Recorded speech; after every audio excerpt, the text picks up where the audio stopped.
every escape artist in Germany is transported to the perfect camp of Stalag Luft III. Led by Big X, they band together and come up with an ingenious plan to carry out the greatest mass escape from a POW camp. But how many will escape, and will they make it to freedom? The epitome of rainy day bank holiday viewing, John Sturges' The Great Escape is one of the greatest adventure films ever made, helped in no small part by a legendary ensemble cast and one of the most beloved stunts in movie history. My name is Luke, and in the cooler with me are Flight Lieutenant Matt. Crazy mixed up kid, that Werner, but I like him. And Captain Westy. I'm watching him. I'm a lifeguard. All the right movies are going to devote our energies to sports and gardening and put the goons to sleep. Meanwhile, we dig.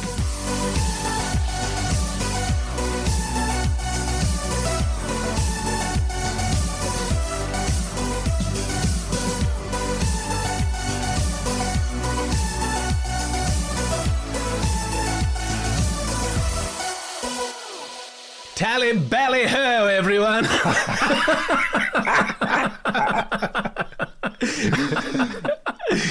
And welcome to All the Right Movies. That was indecently brilliant. A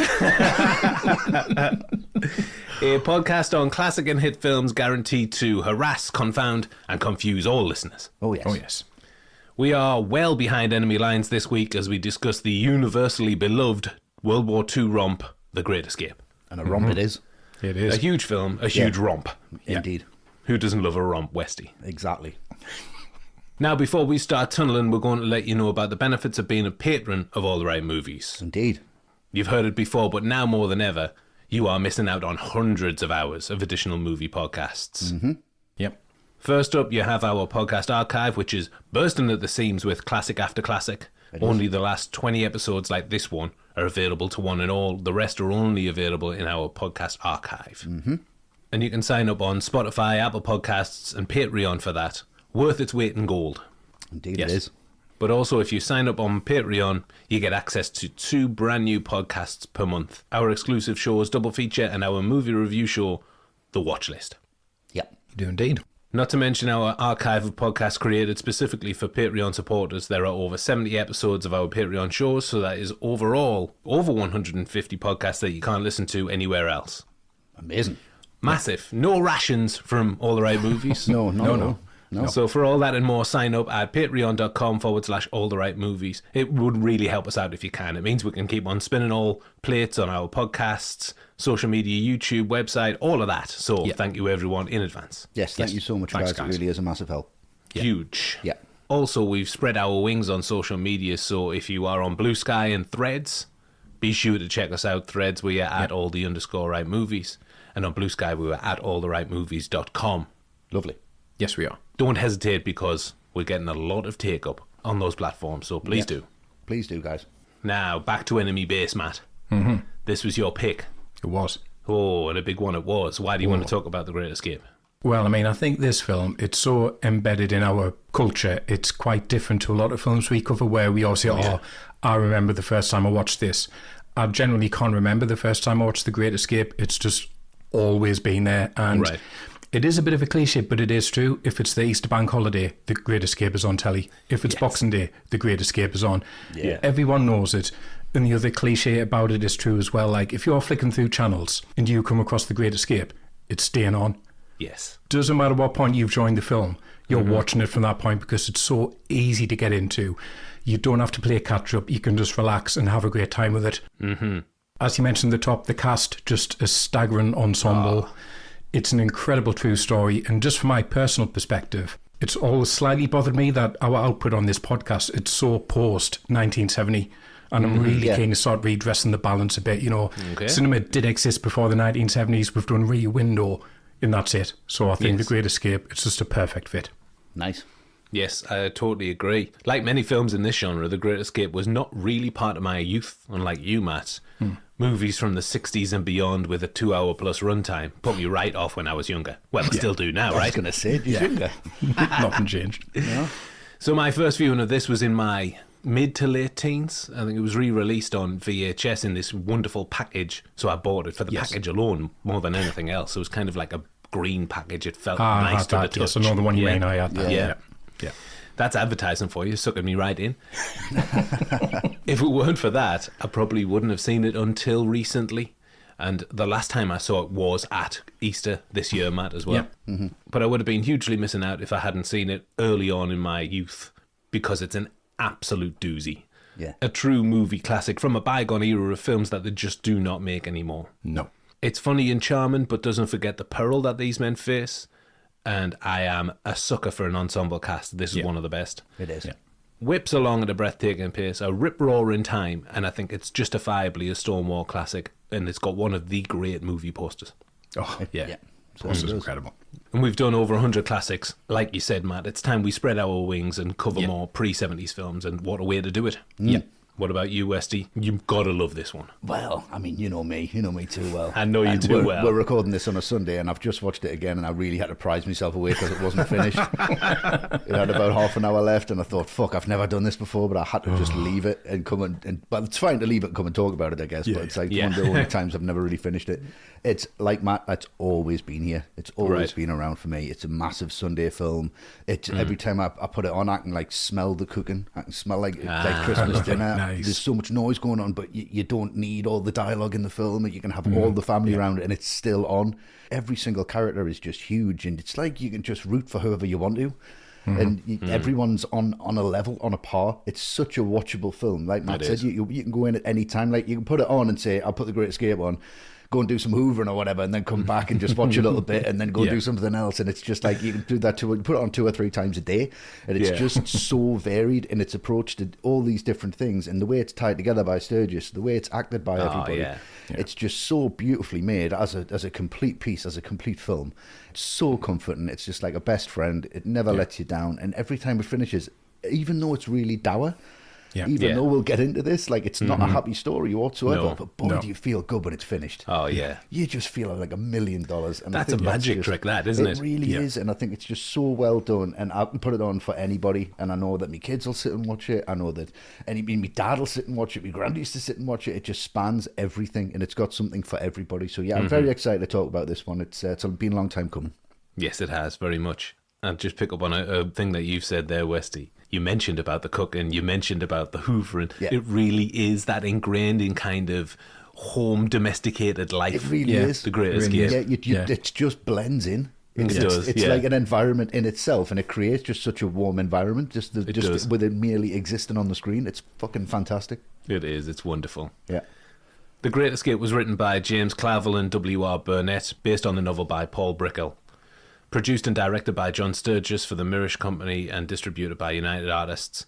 Filmed on location and on sound stages in Germany, it was released on the 20th of June 1963. It has a legendary cast including Steve McQueen, James Garner, Richard Attenborough, James Coburn, Charlie Bronson, Donald Pleasance, and many, many more. Yeah. Here we go, boys. We're headed to Stalag Luft III for the opening scenes of The Great Escape. That's Captain Hills. 20 days. The beginning. In the opening act, we're introduced to the main players on both sides of the war. The prisoners make themselves comfortable with immediate escape attempts, and the main man, Roger Big X Bartlett, arrives to separate the men from the boys. Big X, love that. Love it. Over to you, Westy. Big X. Yeah, the Big X, the big man. Whatever. Yeah, whatever. Yeah, calls what you want. Stone callers in the morning. It's the intro to this whole thing, the intro to the camp itself. When you're in there, I think it's the way the score plays out, how it alters your emotion, it alters your perception. The doors are closed, and there's this kind of claustrophobia there, and you see everybody walking around. You're introduced to the characters, and they're already sniffing it out. They're already like, how can I get out of here? Immediately. It's immediate. You see Headley walking around, he's having a little bit of a look. There's these great close-ups of just the barbed wire, and that's how new it all feels. Like I can smell the wood. It's all just this brand new thing, and you've just been put in this thing, and it's just like it's been designed to keep you in. And you, as a viewer, you want to say, "Well, how can I get out of this place?" You can still I can see the woods, I can see outside. It's like it's so tempting to just want to break out. Yeah. And you've got Headley's walking around, Hiltz is checking the dirt, and they're all there, and you see them all, but not in a really obvious way of like these are the guys you're going to follow. Yeah, it's a great use of the score when it just goes a little bit dour, and the realization sets in, and it's like, oh God, we're here. This is it. This is all we've got now. How we're going to figure this out? It just puts you as one of the POWs, like without it being a point of view. You know, there's no handheld camera really. It's just very static, but it's just the way it puts you in with everybody. You feel like you're part of it all. But it is very sugary. Oh, it is. Even the guards on the guard tower, you just expect them to give them a little wave and like, Yeah. you're right. Hello. Yeah, I'll just tap me gun. Yeah, what do you think about that? Yeah, I get that. It's things like that it doesn't push it too far. It just reminds you, like, that's their role. They're the bad guys. They're the good guys. They need to get out of here. And that's it. And you're like, right, let's do it. No matter what happens, this is going to be entertaining. Brilliant. Yeah. I love it when Ramsey's in there speaking to the commandant. Yeah. And he's reeling off the rap sheets of all the prisoners. Yeah. I've even tried to jump out of the truck on the way here. Yeah. Great. It's just like, it's our job to try and escape. It's Yeah. like, well, And he's like, well, yes, I know that. Yes, I know that, but please don't. And the commandant you mentioned there was played by Hans Messemer, who he had first-hand POW experience as well. He was captured by the Soviet army, but escaped and walked hundreds of miles to the German border. Amazing. Yeah. Yeah. He closely resembles the actual commandant of the Stalag Luft III, the actual one. Right. Friedrich Wilhelm. He was also sympathetic to the plight of the Allied forces and held anti-Nazi views. Yeah. The actual guy took the post at Luft III as he saw it as a way to serve his country, which he loved, but distanced himself from the Nazis, which he despised. Nice. And he was also relieved of his duties after the Great Escape. And in an ironic twist, he became a POW near the end of the war because he surrendered to the British. But he then testified in the manhunt about the executed 50 escapees, and he donated material for a memorial to the victims.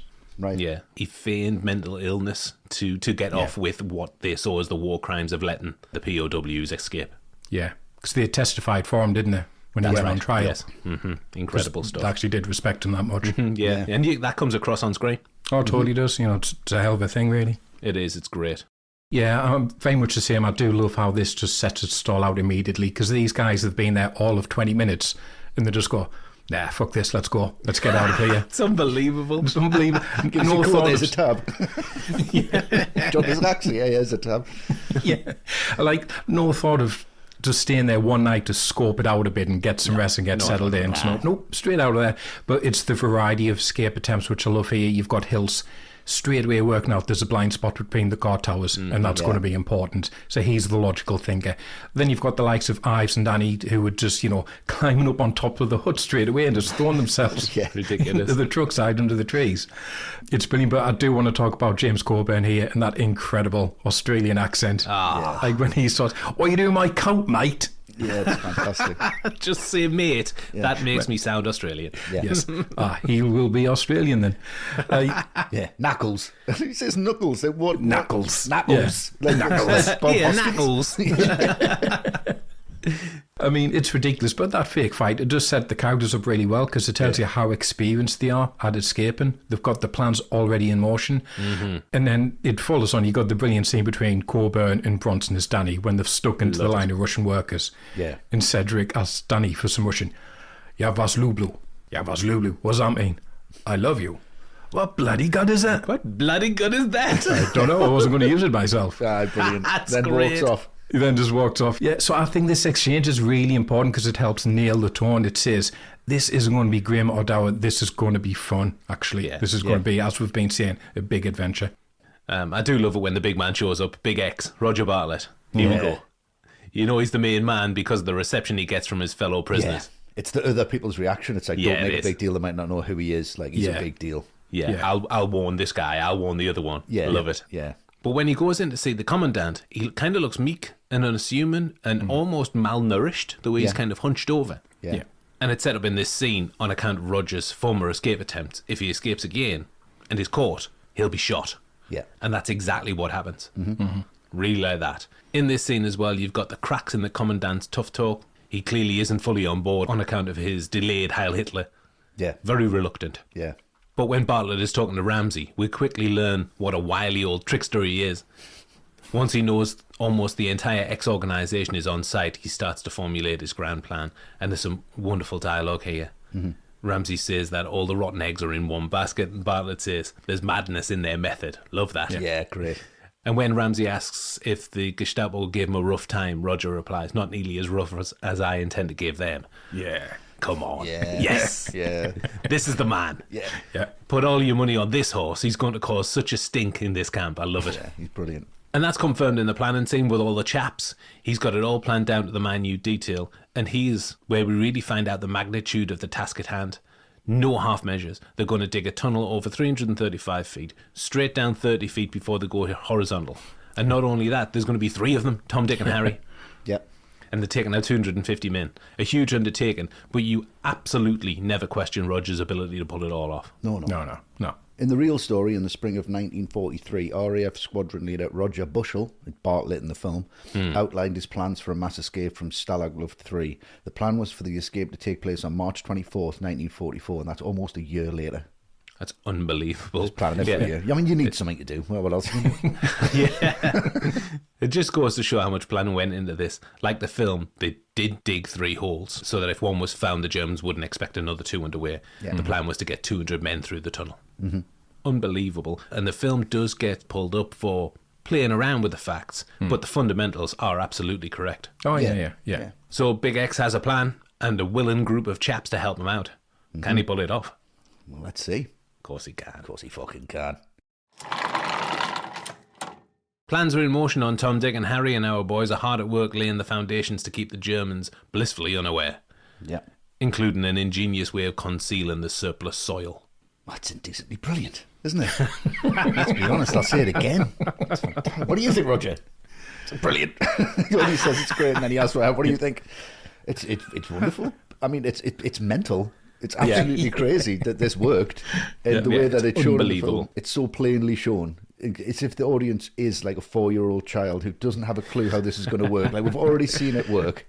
We don't need like shots of the feet as they're raking in the middle of like a strung out section, right? And then it's, oh yeah, yes, and they'll walk up and at this point I'm going, right, I've really got to just let this wash over us, because they must outnumber the guards like 10 to 1, 20 to 1. And they're like, can I have a pickaxe and a rake? They're like, oh yeah, no problem. There you go. Just tear them down. Yeah, of course. You could wreak havoc with a pickaxe. You know what I mean? You maybe a couple of them will get shot, but I think there's enough of them to kind of get through. But again, you just think, no, I don't want a quick way out of this. I want to take my time. I want to do it like in a really intellectual way. I don't want any kind of bolsh or, bravado. It's just got to be done in a really clever, kind of very, stiff up, very British way. Yeah, it's very kind of British sensibilities that come across, especially at the time it was made. It's very, very English, and it's something that we're all like, oh, we're so proud of that. But it's that's one thing that really pisses me off, because you didn't do anything about it. That's what they had to do, and they were good at doing it. I mean, I kind of put a fucking shelf up, never mind dig a tunnel. Do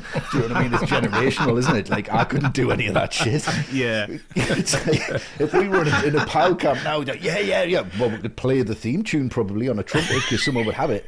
Yeah, I could whistle it. Best we could do. I could send an email to the Gestapo and say, sorry.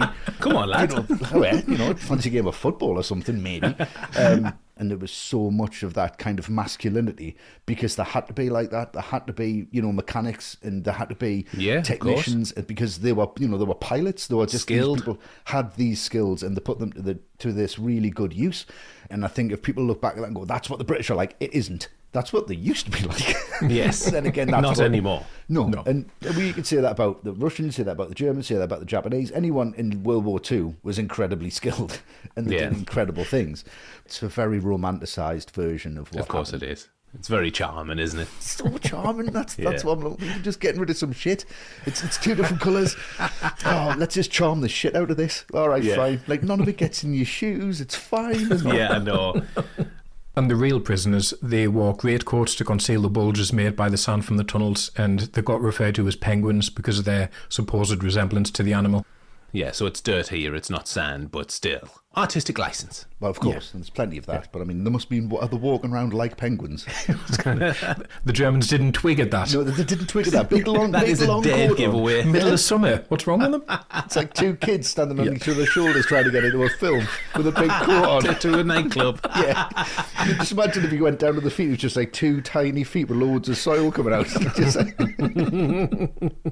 And then following on from this, you've got, it might be the longest scene between just 2 characters in the entire film, and it's the conversation between Henley and Werner, which is another scene that's really funny and really charming, but tells you a lot about the characters, because I think it's quite a subtle point the film makes that a lot of Germans, they were Nazis, and they weren't particularly happy doing these jobs. They weren't paid well, and Henley knows that, and he plays on that, blowing the cigarette smoke just like into Werner, because the Right prisoners to his probably face. did get more cigarettes in their rations Yeah. than the guards could afford. And Werner doesn't even realise he's been bribed by Hendley straight away, and he gives him some smokes. You probably have a couple of roommates, and sticks a couple in his lovely. top pocket. Yeah. And Hendley, I mean, God, it's just magnificent in this, but Hendley plays this almost like a seduction because he's so charming. And he knows exactly what buttons to push with Werner. And it's so funny when he tells Werner he was in the Boy Scouts. Oh, so was I. I had 19 merit badges. Oh, I had 20. It's so funny. And I think this is why you realise Hendley is so good as a scoundrel, like his ability to charm and to get information out of people, because Werner, complaining about his teeth, says that dentist is a butcher, but then he gets that look on his face because he realises he said too much and he could get in serious trouble for this. But you can't help feel sorry for Werner. Like, he clearly doesn't want to be there. He clearly hates the job. He seems a nice enough guy, but Hendley's now got him exactly where he wants him. He's got the real coffee. When was the last time Werner had some real coffee? I mean, his eyes are practically bulging out of his head when he sees the marmalade and the chocolate. Yeah. But when he sees von Luger's butter, I mean, he's about to kick off, but he's being played so well by Hendley because he can't report him now because he said too much. He's in, And he's in. He's fallen completely in a Hendley's trap. And then the sting in the tail, the whole thing is being set up by Hendley to not only nab his wallet, but to get anything he needs from Werner, including what sounds like a really complicated camera later on. Yeah, Westy will attest to that, I imagine. I can do if you want to be bored by it, but I'll let you know what a focal plane shutter is over a leaf shutter if you want. Keep it. Okay, I'll keep it.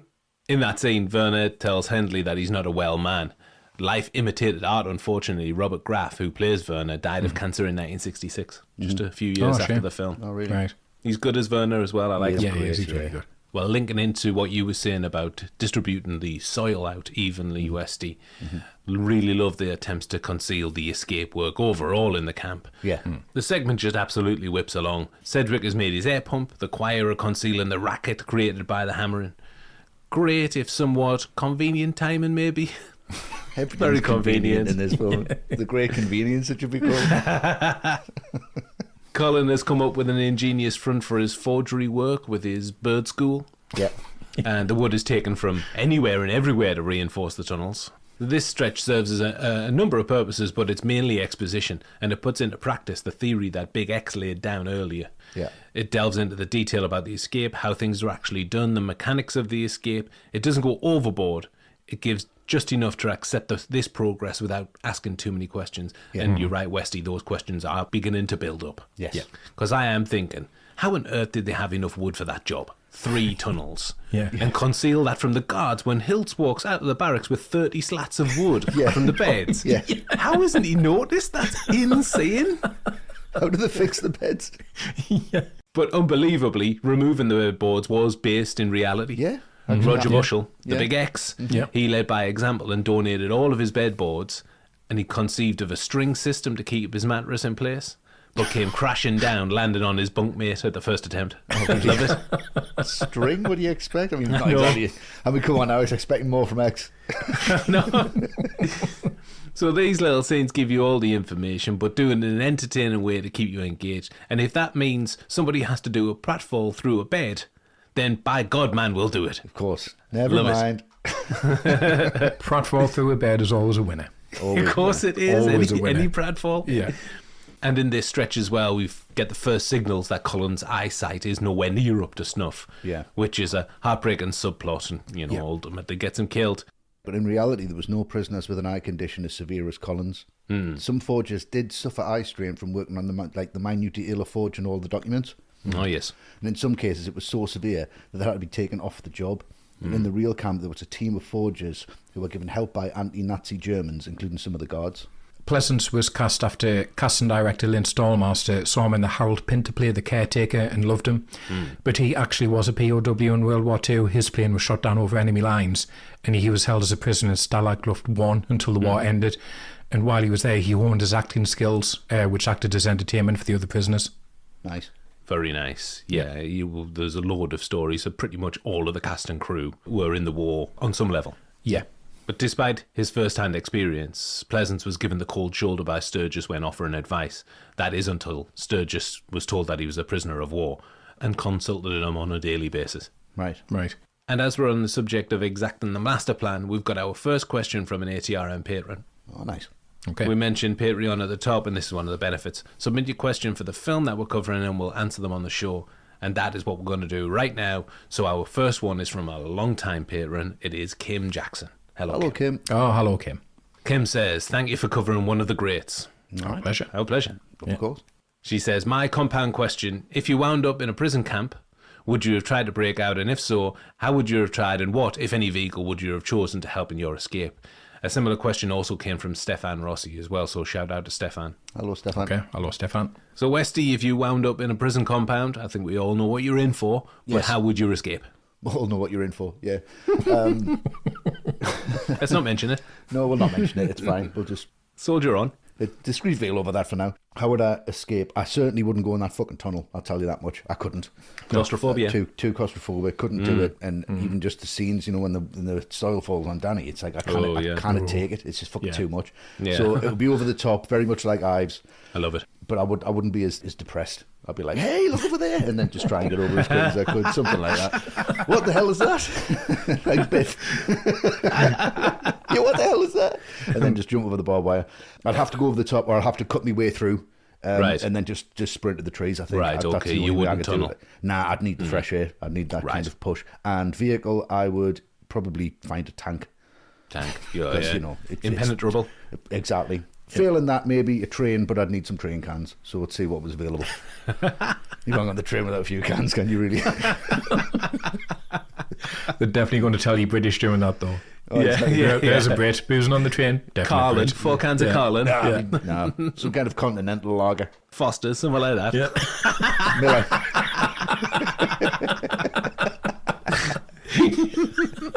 Something classy. Classic brown ale, best scotch, something like that. What about you, Matt? Your escape attempt? I'm also not going in the tunnel. Just don't fancy that either. Oh, okay. So I think to get out, you've got to think about what's coming in and out of the camp on a regular basis, which is probably food supplies or like Red Cross parcels. So I'd wait for one of those to come in a camp, and then I'd maybe try to hide inside a big sackcloth, like pretend I'm just a big sack of potatoes or something. Hopefully get towards the back, get missed. Or, presuming you two in the same camp, I'd get you two to start a bit of knuckles going on. And then I'd roll underneath the truck and just hang on like Sideshow Bob. Nice. That's amazing, man. Yeah, that is really. amazing. Mine and yours are very, very similar. Oh, okay, right. So, firstly, I think everybody in prison needs a job of some sort. And I've kind of blurred the lines between a prisoner of war camp and just a prison. But I'm going to be in the kitchen. And I can whip up a mean casserole dish for the boys and cement my place there. And then once I've got everybody's confidence, I'll slip something disgusting into the pot. And everybody's running the nearest bathroom, including the guards, because obviously they're on board by now. Well, I mean, it's delicious cuisine that can't resist, can they? Of Let's course. be honest. Yeah. Of course. And in the pandemonium, I tie myself to the underside of the delivery truck with my belt, just like Max Cady or Sideshow Bob. Yep. Of course, my timings have to be tip-top. You know, I've got plenty of time to get that spot on. Yeah. None of that tunneling shit, though. I'm with you guys. Nah, I'm not doing that. No. So thank you very much for your question, Kim, and that draws a close to the opening act of The Great Escape. Indeed. Yes. Our boys are making progress, but it isn't all going to be plain sailing. No. The director. A man we've never talked about in the past, a man who served in the US Army Air Forces during World War II, John Sturges, who followed up The Magnificent Seven with his absolute barnstorming classic.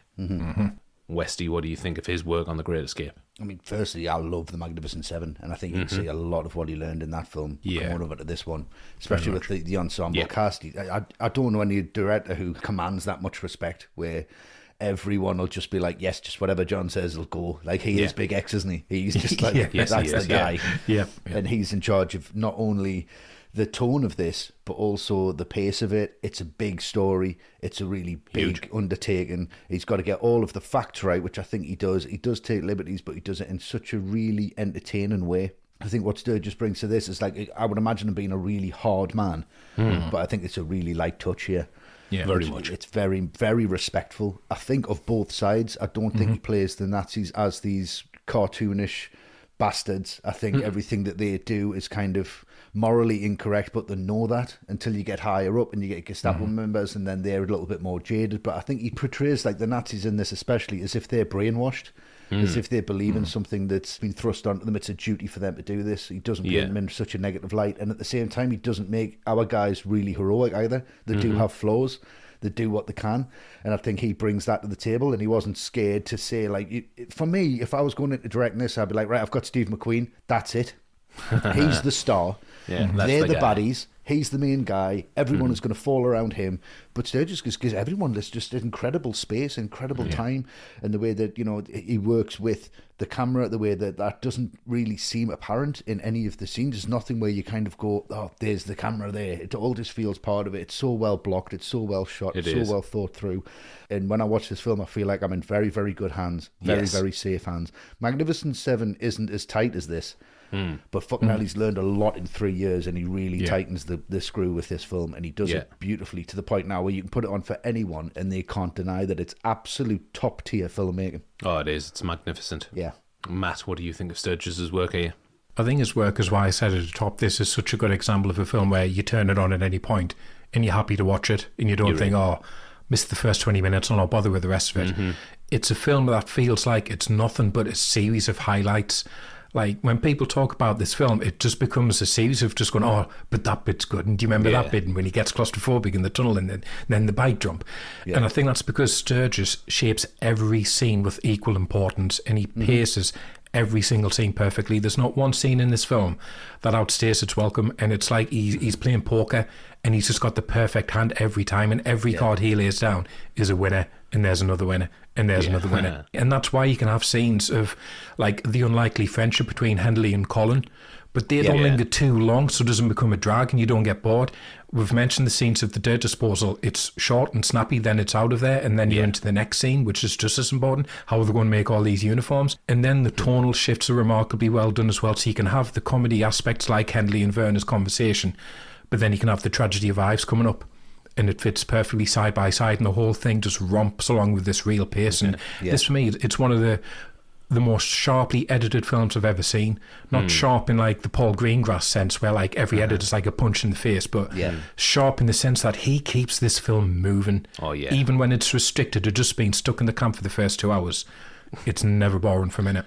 2 hours in one location is pretty incredible. Yeah, and you've got like 50 minutes of separate locations, but you always still feel really claustrophobic about it. Yeah. It's just perfectly done. It's perfectly played out. You know, when you're on the skill extric and you find that perfect pace so it doesn't go off the track. It never goes off the track. And you hold it, and it's just such a fucking joy. Or like when the scissors slide when you're cutting something at Christmas. When you couldn't you don't have to. Yeah, it's what heroin must feel like. It's just that beautiful kind of glide. Just that glide. Yeah, and I think that's what Sturges does with this. He just glides through the film. It just feels like it's so nice. Yeah. Yeah, I would agree with everything that you've said, fellas. I think it's magnificent work from Sturges to make something as weighty as this could have been quite a huge undertaking. But for it to breeze along for almost 3 hours and stuff it full of iconic details, it's amazing stuff. Yeah.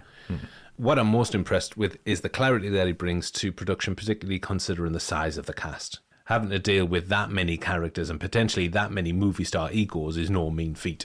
Yeah. I mean, he's dealing with at least 6 lead characters who were or would go on to be huge movie stars. Yeah. And that's enough to put anyone under huge pressure, but he appears unflappable in his management of it. It could have gotten very complicated, and he could have crumbled under the expectation of making sure that everyone gets their turn in the limelight. But he does it effortlessly. I'm never confused about who's doing what job, their importance in the whole thing, and the ramifications if one element is unsuccessful. Yeah. I think that is evident throughout the film, and I'll talk more about it later, but this could have been a star-studded mess, but Sturges manages them all perfectly. Yeah. Naturally, it's an all-male cast, but United Artists sent memos to Sturges urging him to add female roles to the script. Way. Out of place. This is amazing. Specifically, the suggested conducting a Miss Prison Camp beauty pageant in Munich, and the winner would have played a part in the scene where Eric gets shot, and the lucky lady would have worn a low-cut top and cradled the dying Eric. Wow. Barbara Windsor in there. Carry on, Nazis. The most emotive part of the film. It's unbelievable. That is out of place. But also the casting process. Yeah. Not a normal casting process. No, Miss Prison Camp. Unbelievable. Definitely not inappropriate. Sturges told them where to put their suggestions. Of course he did. Of course, it makes an absolute mockery of it. It's like Terry Garvin, Young Frankenstein. Yeah, exactly. What knockers? Oh, thank you, Doctor. Wonderful. The film does get a lot of shade thrown its way on account of the liberties it takes. We've discussed them a little bit so far. Yeah. Mm-hmm. And I mean, if it were a documentary, then I'd get it.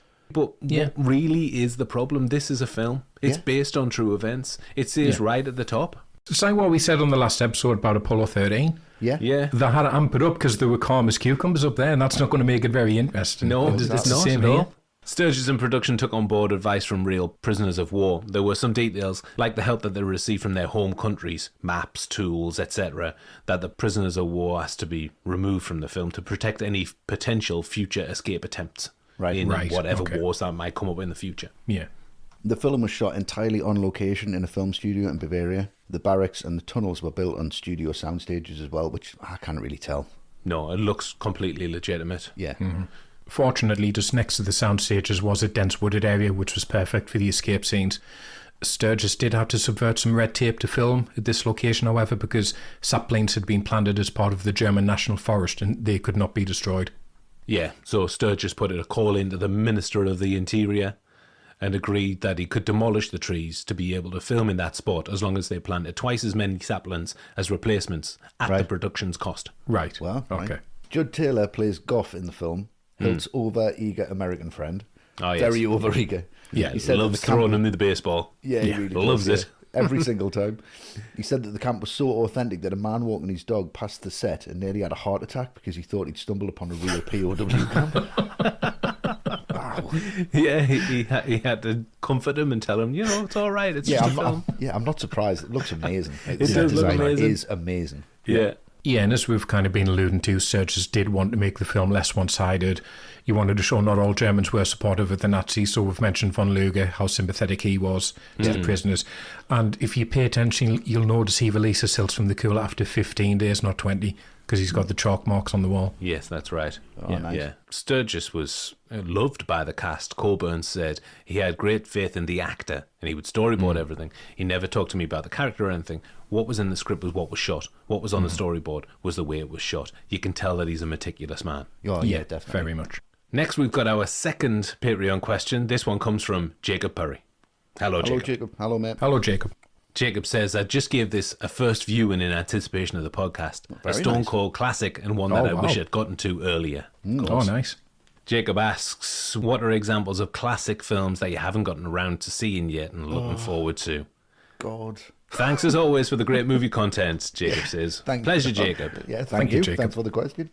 Yeah, I've chosen Jacob's question because we've all got these dirty little secrets. I know, and I hate admitting it. I want to be perfect. Yeah, well, nobody's perfect, Westy. Well, I know, but it's worth a try. Yeah.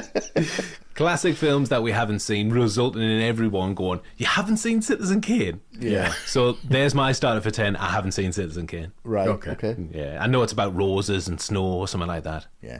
A sledge, maybe. Yeah.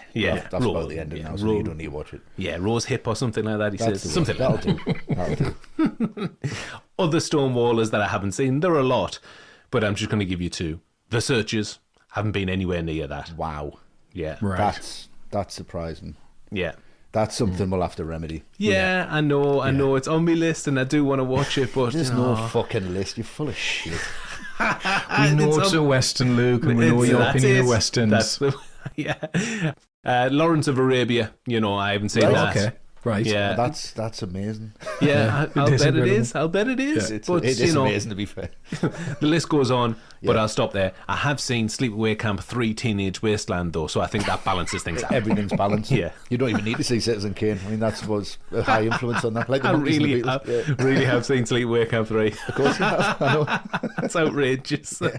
You've got to love what you love. It's up to you. Life's for living, isn't it? Yeah, I mean, if they were called Christmas Evil, we might be having a different conversation, but they're not, are they? I know. Matt, what about you? I know this is going to sound like I'm setting you up, but I've not seen Bad Boys 2. You ain't seen Bad Boys 2? You ain't seen Bad Boys 2? It's better than Bad Boys. Matt, if that's your only example, then I'm going to be very disappointed. I'm very surprised. No, it depends, like, what one person's definition of a classic is, isn't it? You know, a lot of people who I see saying, oh, this is a classic from the 80s, is stuff I've never seen. I mean, you would say this is a classic, Luke, but I've never seen Cocktail, for example. What the fuck? Oh, Jesus Christ, you little... That's outrageous, Matt. Right, How turn is it that off, turn the outrageous? mics off. Cocktail. When he pours, he rains. Yeah. Again, depending if you call them a classic, I don't think I've ever seen a Jean-Claude Van Damme film. Oh, piss Right. off. You must have seen one of them. You've seen Hard Target, right? You're not seen AWOL. Cyborg. No, definitely not a Bloodsport, kickboxer. Oh, no, tell you what, I've seen Time Cop. Time Oh, Cop. there you go. There you go. I've seen Brilliant. that one. Is that it? Is that it? That's it. Just shit 80s films. Well, that's what people say. I mean, the only other thing I did, right, I went to the IMDb top 250 and I went down the list, and the first one I came across that, well, I was doing that scene. The first one I haven't seen is City Lights at 55, which is a Right. Charlie Chaplin film. Yeah, Charlie Chaplin, yeah. Yeah. Anyway, there you go. Bad Boys 2, City Lights. Bad Boys 2, City Lights. That's the next There's double the next feature. double feature. Films Matt hasn't seen. Yeah.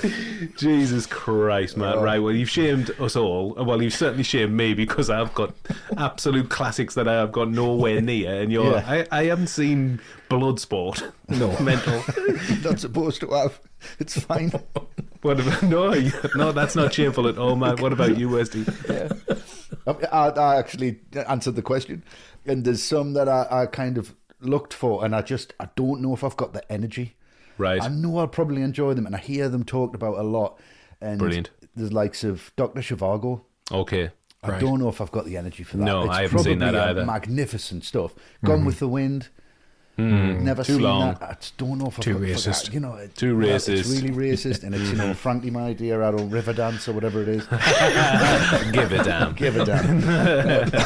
And Sunset Boulevard, never seen. Oh, what, really? Yeah, that never I'm seen that. surprised by. That was yeah. the one that kind of stuck out. It's like it's there, but again, I just really, really need to be in the mood. I don't know what to expect from it, and I kind of get put off when things just get loaded so much. It's like you have Yeah. to see that. If someone says that to me, I don't watch it. Don't tell me what I have to watch. I'll be the Yeah. judge of that. Right, so I've embarrassed myself. Matt's embarrassed himself. He hasn't seen Bloodsport. He can get That's true enough. You haven't seen Cocktail? That's is a crime. outrageous. That's That's cinematic crime, and I'm not talking about the film. Matt doesn't know how to make a red eye, does he? No, he doesn't. No, he doesn't. Fuck's a red eye. Exactly. Hey, bartender, know how to make a red eye? No, make a red eye. It's like Coburn. That's Coburn's in there, is he? Coburn is brown. very good. That's excellent, man. Knuckles. Here, Knuckles. You know how to make a red eye? Where's he from? Oh, right. Okay, great. Well, thank you for the question. Thanks for the James. question. It was really, really appreciated, but less questions like that would be fantastic. And that draws a close to our piece on John Sturges, who pulled off an outstanding job here. He did go on to make other classic films, but I think The Great Escape is probably his great achievement. Yeah, I think so. I'd agree. Yeah. The cast. A huge cast in The Great Escape. We've talked about Pleasance already. We'll talk about a few others as we go. But here we're looking at the major players. Attenborough, Garner, but first McQueen, of course. Yeah. Westy, you're up. Steve McQueen as Chris. The Yes, cool king I of The knew Great you were Escape. Marlon Brando's Toby in The Godfather. That's amazing. For anybody who hasn't watched the 90s UK sitcom Game On, you'll not know what that reference is. But me and Westy have bonded over that for decades. Yes, the first season with Ben Chaplin is absolutely Yes, it is, yes. inspired. Fantastic. Chris. That's right up there with Marlon Brando's Toby in The Godfather. Robert De Niro's Tim in Raging Bull. I mean, McQueen, everyone says he's the king of cool, right? But I mean, he's so cool in this. He's amazing. ice cold. He's cool as ice pops. He's absolutely fantastic in this role. So much charisma. So watchable on the screen. It feels like you're invested in something when you're watching them. It's like you feel like you're getting something from it. Like it's a really invested performance. He's got this real sharp wit. He's got this massive intelligence. He just looks cool. There's no one else could pull off that leather jacket. It doesn't work on anybody else. No, definitely. He looks good as a Nazi. I would never say that about anybody, but he really pulls that uniform off. It's really sharp, because it was like, my dad's kind of go-to, my granddad's kind of go-to. It was like, my granddad would be Big X, and then my dad would be like, there's McQueen, he's the boy. He's the boy in this, he's the boy in Magnificent Seven. She's like, he rides shotgun, he's the boy in Town Inferno. And he stands, toe to toe with everybody. Even with Attenborough, he does some really, really great dialogue sequences back and forth. And he comes across as a very, very talented actor, not just a movie star in this film. Yeah. I think he really plays the role very, very well. And I don't know any other film where I've seen somebody who's part of a group but stands on his own so powerfully. He's an individual in an ensemble cast. And when he's out on his own at the end, you don't feel worried for him. You feel like, well, that's fine. He can handle himself. It's Hilt. It's Hilt. Yeah. An amazing bit in the film where they come back and it's like, I didn't think you'd get caught so quickly. And X is like, he wasn't caught. Yeah, I love that. It's fucking brilliant. Yeah. Just them, it's the way that they respect each other, which really heightens the characters, because the characters don't have to do it themselves. Like what we've talked about when X arrives and it's everybody else's reaction. You've got the respect for him, and it absolutely works on every level. For me, Steve McQueen, in them three films that I mentioned, absolutely shines for me. Amazing in Bullet as well, but like this, you put this on and go, that's the boy. Nobody's going to argue with you. Yeah, he's incredible. Walter Mirisch, one of the producers, his original choice for the part of Hilt was Kirk Douglas. Right. Sturges wasn't having a bloody bit of it, though, having worked with McQueen on The Magnificent Seven. Yeah. I mean, he wasn't the most enthusiastic about doing the film, and he only signed on the condition that he could perform his own bike stunts. And he was really wanted to show off his bike skills, having performed on his own stunts on Chips and Bullet that I mentioned. But at one stage, McQueen almost left the film altogether. Yeah, because after the first 6 weeks of filming, he wasn't happy with the rushes from the film, or the fact that Hilt pretty much disappears for over half an hour in the middle of it. So he'd walked off set demanding rewrites, but because of heavy rain, production was already behind schedule and Sturges just didn't have the time to do any rewrites. But then Garner and Coburn both stepped in and rallied round McQueen and played peacemaker, gone back on board with the whole thing. Nice. Yeah, reportedly McQueen wanted to be the hero of the piece, but didn't want to do anything too heroic, which contradicted his casual style. Yeah. Conversely, he was not thrilled that Hilt was content to spend huge chunks of time in the cooler. Yeah. So because of his conflict and gripe, Sturges considered writing Hilt out of the script completely. Oh, wow. But United Artists blocked that move, considering McQueen essential to the film's appeal, obviously. Yeah. So they increased the budget for another writer, Ivan Moffat, to be hired, and he was sympathetic for McQueen's needs, and he returned to the set afterwards. Right. Nice. Bit of movie star ego. Yeah, and then going on from that, I mean, Pleasance was stunned by McQueen's behaviour. He said he hadn't realised things like this go on in Hollywood, being an obedient English actor from the theatre. Like, you would have no clue. I can't see a bloody thing. More directly, one of the screenwriters, W.R. Burnett, said, McQueen was an impossible bastard. He drove you crazy. Lovely. Love that. Should have got Rick Dalton instead. Yeah, should have. Yeah, difficult man. By all accounts, he also didn't muck in with the rest of the cast and crew, and he kept himself tucked away in a rented chalet and was chauffeur driven to set every day. Kind of feels right that he has been isolated in the cooler away from the rest of the crew on account of his life imitating art. Filming took place in Germany, and the sneaky Polizei set up a speed trap along the road near the set. They knew that they'd catch a few of the cast and crew going over the limit. Naturally, Steve McQueen was one of the guilty parties, I would imagine. Every fucking time. That's why he had to be chauffeur-driven. Reportedly, the chief police said to him, Herr McQueen. That's my German. Right, okay. I said flawless. It's like hello in here. I was pissing by when I heard a shit. He said to McQueen, we've caught several of your comrades today, but you've won the special prize. McQueen was going the fastest out of all of them, you see. And he had a brief spell in jail before being released without charge. And it's explained at the start of the film, but a lot of the characters in this are composites of a number of real people. And Hilt was based on at least 3 pilots in World War II. One of which, David M. Jones, he was shot down over North Africa and imprisoned in Stalag Luft III and was involved in the actual 1944 escape. And Canadian Bill Ash was known for his endless prison escapes, which ultimately landed him in the cooler. And the third man was John Dorch Booty Lewis Sr., an American who was caught 3 times trying to escape Luft III. his fourth attempt to be successful, and he made it home unscathed. Brilliant. Amazing. Wow. Yeah. Yeah, like a lot of the cast and crew, McQueen served in the forces. He was in the Merchant Marines at the end of World War II and later in the Marine Corps, where he saved the lives of 5 men while on exercise. Wow. He was later given the honour of being a guard for the presidential yacht of Harry S. Truman and served until 1950, just at the start of the Korean War. For the final say on McQueen, I'm going to give you a quote from Ali McGraw, his former wife. She said, "Every man wanted to be like him, every woman wanted to sleep with him, and every boy looked up to him." Too true. The opposite will be said about me when I die, probably.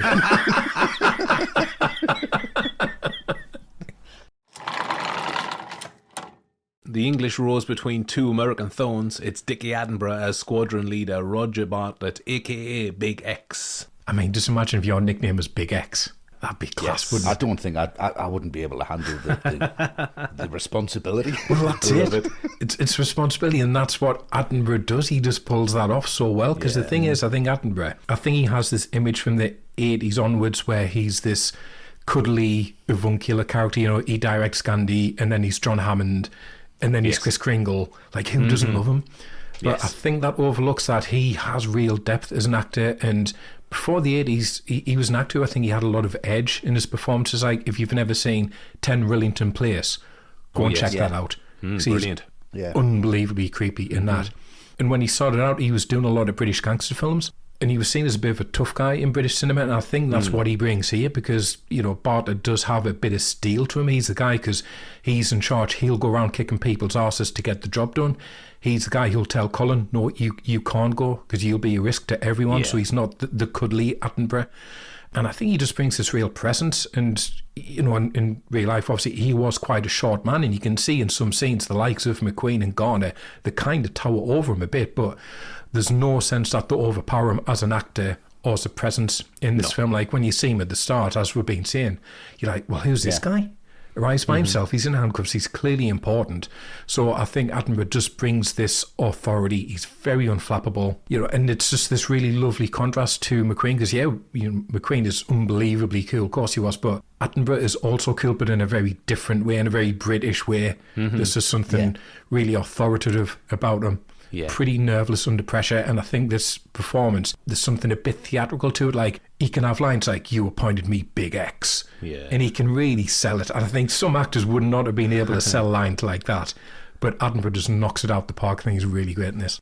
Yeah, he's amazing. I mean, just thinking, 14 years later, he directs A Bridge Too Far, right? If you're talking about an ensemble cast, how much you learned from Sturges doing this. Absolutely, To give him that kind of scope to have that cast in Bridge Too Far is fucking huge. Massive. I feel like that's like a sequel to The Great Escape. Feels like it, doesn't it? Right. Yeah, in many ways, yeah. Brilliant. Richard Harris was originally cast as Bartlett, but had to drop out because filming overran on This Sport and Life. Right. The role was then turned down by John Mills before Attenborough came on board late on in pre-production. I would like to see Harris like. Yeah, I was really great. Yeah, very good. Attenborough would go on to star with McQueen in The Sand Pebbles from 1966.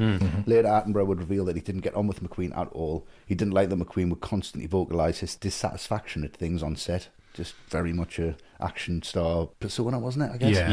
Yeah, he's getting a little bit of a negative rap here, McQueen. He is a little bit, but I mean, he's kind of bringing it on himself. Well, I have said the performance is immaculate. It is wonderful, but he's a strong coffee to Attenborough's tea, isn't he? Yes, he is. Very much. Yeah.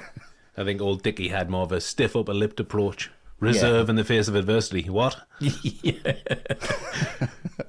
Never once got caught with the police. Attenborough is toppling in on his Scootex. No problem. And unlike the composite of Hills, Roger Bartlett was based on only one man, as we've mentioned, Roger Bushell, and he was shot down during the Dunkirk evacuations and made his first escape attempt at Stalag Luft I, and he made it out, but he was caught trying to cross the Swiss border. Yeah, he was being transferred to another camp and jumped off a train with a Czech pilot. Later on, they made their way to Prague and hid out for 8 months before being ratted out by an informer. Oh, Jesus Christ. 8 months, you're going to think you're home. Yeah, you? home and hosed. Yeah. Bushell had a hatred of the Nazis, obviously. Who doesn't? Yeah. And when he was deployed in Stalag Luft III, he was determined to cause as much disruption as possible to the Germans, hence the Great Escape. I mean, it's laid out in those early scenes. Yeah. I do love the detail of the character, the scarring around Roger's eye, which is never referred to but suggests that he's seen some shit. Yeah. It was inspired by the real Roger Bushell, who had been through some shit and bore the scars to prove it. Yeah. Lovely detail. So Attenborough perfectly cast as the unflappable, stiff upper-lipped Big X Bartlett. The big man. Finally, Jimmy Garner expertly playing Bob Hendley, the Scrounger. And this guy has got so much movie star charisma to burn here. Mm-hmm. The epitome of American cool with great hair and such confidence. He needs to have that for this film for us to be able to buy his befriending of Werner that you mentioned, Matt. Mm-hmm. He draws Werner in with his magnetic charm. Before he knows it, he's dancing the Hendley's tune, bringing him a camera in exchange for his wallet. And I think that Werner knows that he's been had, but by then it's too late. Yeah. So you've got that side of Hendley, and then you get the absolute gentleman side, the one who takes Colin under his wing when Big X was about to cut him loose. Beautiful thing. Love it. And Hendley wouldn't let that happen, even though Colin is almost certainly the reason, or one of the reasons, for Hendley's recapture. Mm-hmm. Yeah. I do like the moral ambiguity at the centre of their dynamic as well. Big X was right about Colin. He's too much of a risk. And if Hendley had followed suit, Colin wouldn't be dead, and Hendley might have escaped. Yeah. So he's let his heart rule his head, which has had massive implications that he'll have to live with forever if you think about it. It's not on screen, but it's implicated. It lingers, doesn't it? Mm-hmm. Yeah. I know he was in a lot of films and he was a huge TV star with Maverick, but I just don't think that Garner got the acclaim or the big movie roles that he deserved, to be honest. Because on the strength of this performance alone, he should have been as big as McQueen. I love him here. Yeah, he's fantastic here. Yeah. And actually, Walter Mirisch wanted Burt Lancaster in the part of Hendley, but Sturges dug his heels in once again because he was a big fan of Maverick, the TV show that launched Garner. Yeah. So he was always going to be his number one choice. Sturges said of Garner, he's a bright and likeable, uncomplicated and talented guy. He's an awfully good actor, and I admire him as a person. Totally comes across on screen, that. It really does. Really does. Many others we've mentioned. James Garner also had wartime experience. He served in the Korean War and was twice recipient of the Purple Heart. Oh, yeah. Who's also known as a Scrounger. Amazing. And uses his own experience for authenticity. You can see him doing this like in real life. Yeah, you can. It's second nature. Yeah, he said, so I knew a little bit about the hustle, and I knew basically what Hendley would be like. A little bit about the hustle. Like, he is the hustle. 100%. You keep that. As we talked about, a lot of the cast and crew were irked by McQueen's antics, but there are conflicting reports about Garner's opinion of the big man. Right.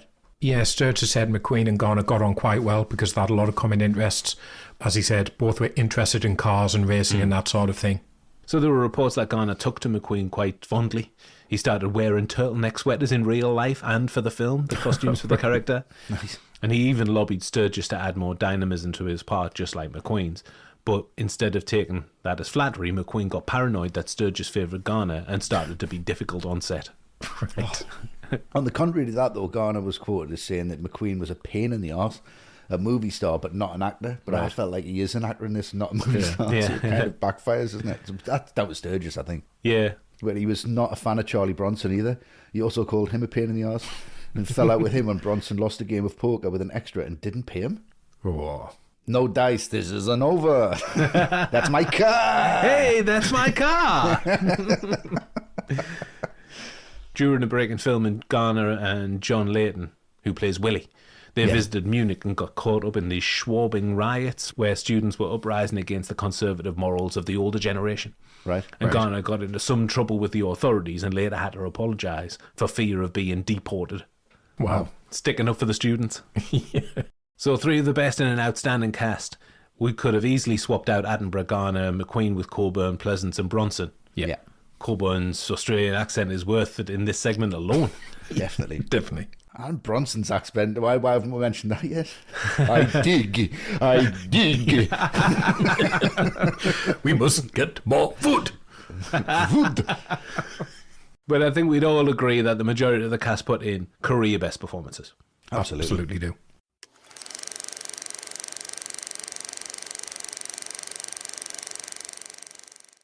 This episode of All the Right Movies is sponsored by BetterHelp.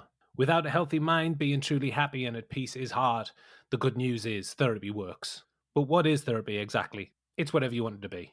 Maybe you're not feeling motivated right now and would like some tools to help. Or maybe you're feeling insecure in relationships or at work and not dealing well with stress. Whatever you need, it's time to stop being ashamed of normal human struggles and start feeling better because you deserve to be happy. And now you don't have to worry about finding an in-person therapist near you to help. BetterHelp is customized online therapy that offers video, phone, and even live chat sessions with your therapist, so you don't have to see anyone on camera if you don't want to. It's much more affordable than in-person therapy, and you can start communicating with your therapist in under 48 hours. Join the millions of people who are seeing what online therapy is really about. It's always a good time to invest in yourself because you are your greatest asset. And a special offer to all ATRM listeners, you can get 10% off your first month of professional therapy at betterhelp.com/ATRM. That's betterhelp, HELP.com/ATRM. Thanks again to BetterHelp for sponsoring this episode of All the Right Movies. The middle. Into the second act, the war effort intensifies. Colin gets his camera, Hilts is out of the cooler, but he'll be right back in it soon enough. And Roger closes down Dick and Harry. We're focusing our attention on the mixed emotions felt during the frothy 4th of July celebrations. Yeah. Westy, what are they doing with those potatoes? Oh, well, I do not know. But they're having a great time with it. Let's be honest. There's some bits in this whole thing that you really have to take a back seat with, don't you? Because they are having a good time here. Yeah. It's a really, really fun part of the film. And you have to kind of suspend disbelief a little bit. The whole moonshine making sequence, that contraption is fucking wonderful, whatever it is. It's mental. It's like something out of Doc Brown's garage, isn't it? It's just like, it's that moment where they're just like peeling the potatoes on that, and they're just kind of losing the spirit a little bit. And then the machine makes a noise, and they all come over and just put the finger in and just have a taste, and they're like, shit, this is working. Yeah, wow. This is going to work. Yeah. And then they go back and start like going even faster. Great. I just love that little bit of like, it's that really good visual comedy. And then when they try it, it's that, wow.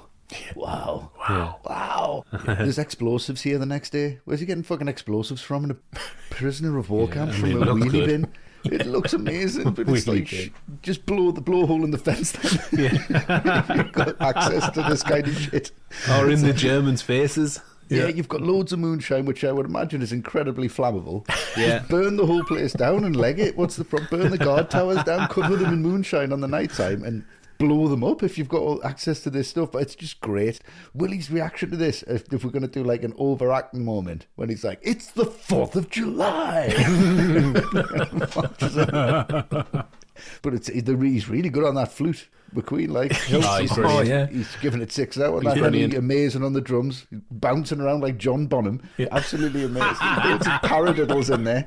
The guy in the middle kind of plays shit, so he's just walking around. Yeah.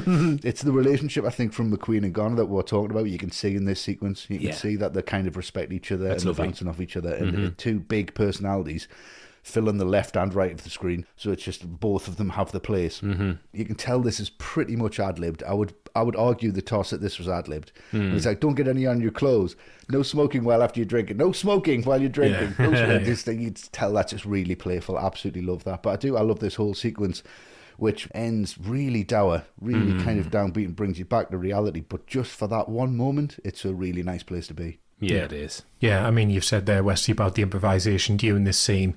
There's that moment where Goff says, Hills' mate, no taxation without representation. And that was an ad-lib by Judd Taylor. And McQueen wasn't expecting it. So if you watch it again, watch McQueen, because he breaks character. And he mouths, what? Towards Taylor. He's really thrown by and he breaks character. Yeah, it's a great line as well. Yeah. I do love the contrast in this scene. Absolutely joyous scenes with the moonshine. Everyone's getting pissed and slurring their words. Yeah. But you can just sense that something bad is about to happen. And Danny can see it a mile off. Yeah. It's boiling underneath, isn't it? Oh. I like that the film cross-cuts. The guards are in the barracks. Yeah. And then you've got the likes of Ives and Mac prancing around outside, toasting their success. They'll be walking down Argyle Street in a few weeks. Yeah. And that carries additional poignancy considering what happens to Ives in a few minutes. I love when Mac flicks his nose as well. It's so playful. It is. Lovely moment. Yeah. And it's that snivelling little arsehole Werner. Yeah. I think this is his payback for the whole wallet camera incident. Yeah. He could have let this slide, but he has to be a goody two-shoes. And it's here where everything we've worked towards for the last 90 minutes, this is the 90-minute mark. Yeah. It all fails. The timing of it couldn't be worse because we've been told a little while back that Dick and Harry are shut down. So we know what a setback this is. It just hits like a hammer blow considering the celebrations from the 4th of July scene. It really slams you back down to earth with a bang. Yeah. Yeah, because I think it's such a pivotal moment now, because It has. Essentially, it's all been fun and games up to now. It's been a lark. It's been a bit of a laugh, kind of thumb in the nose of the Germans. But there's been no consequences to anything so far. Yeah. Numerous breakout attempts already, no consequences apart from being slung in the cooler. And, the Germans are happy to let this big party play out. And I think that's as far as the film can push that element. And now there has to be consequences. And unfortunately, it comes down to Ives. I mean, this poor guy, he said himself he's going wire happy after spending years in the bag. Bartlett and Mac can see it, Dave want hilts about it, but it's not been too on the nose. Going, oh God, he's going to do something really bad. You kind of go, well, what is why happy was? Exactly, you kind of dismiss it, but then, and I think Angus Lenny is really great in this. He's great. Because it's such an unusual combination as well to be paired up with hilts for this film. Like, it's a really odd couple, Angus Lenny and Steve McQueen, but they work really well together. And the tragedy is he's getting so close. The tunnel is almost there, and as you see, he's having a whale of a time dancing the jig with Mac. Yeah. But then the whistle goes, and it's like the shutters just come down over his eyes and something snaps inside him, and you can see it. It's like he's in a trance. I don't even think he realises what he's doing. And the tone of the music changes completely, so there's tragedy coming. And when Hill sees what's happening and he runs up full pelt and he does that jumping shoulder barge. Outrageous move. What an extravagant move that is. Doesn't need to be that extravagant and knock him to the ground. Probably not. Yes, it does. Yes, it does. Okay, fair enough, it does. Yeah, of course it does. But it's the first tragic moment the film needs. Yeah. And it changes the tone of the film, and it changes Hilt's because it's really poignant when he goes to pick up Ives' cap off the ground. And this is the one where he goes from being a maverick who's just making his own plans. You guys get on with your big attempt. I'm going to do what I want. But now he's a team player. Yes, let me know that. the exact information you need. I'm going out tonight. Yeah, I love that. I love Roger. Open up, Harry. We dig around the clock. Yeah. Come on. Yes. Love it. Ives was based on Jimmy Cadell, who was also shot dead trying to scale the fence in Stalag Luft III. Desperate move, in it? It really is. Yeah, an inevitable outcome as well. And when he's just hanging there. It's like, oh God, Sturges just holds that frame just long enough, and it's like, that's what hope failing looks like. It's what desperation looks like. He leaves it hanging, and it's wonderful. It is. So things are starting to get a little more serious now, with Hiltz desperate for Ives' demise not to be in vain. Yeah. Danny has revealed his claustrophobia, and Colin's eyesight is worse than we anticipated. But it's now or never for our chaps. It is the night of. And I love what the writers and Sturges do here regarding the characters. It's evident throughout the film, but none more so in this scene. To maintain clarity, a lot of our main protagonists have been paired up.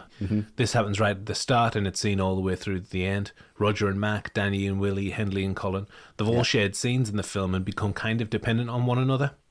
Particularly Danny and Willie and Hendley and Colin for their limitations.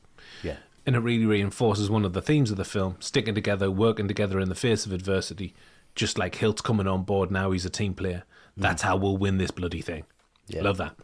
I really like the linear mechanics of this section, the clear A to B nature of it. Again, it's Sturges keeping things very simple, and it's all in the visuals. As one person goes down the tunnel in the washroom, another is wheeling their way through the tunnel, while the other one is waiting at the end for Hilt's signal. The clarity of that is just breathtaking. Yeah. We know that when Sedgwick goes down the tunnel, in a few minutes he'll be coming out the other side with Hiltz. What's in that piano? Very funny, mate. That sounds really, really basic. Yeah. But to see it on screen is a beautiful thing. Yeah. I think it's because there's been so much that's gone into this, and we can finally see that bearing fruit. Yeah.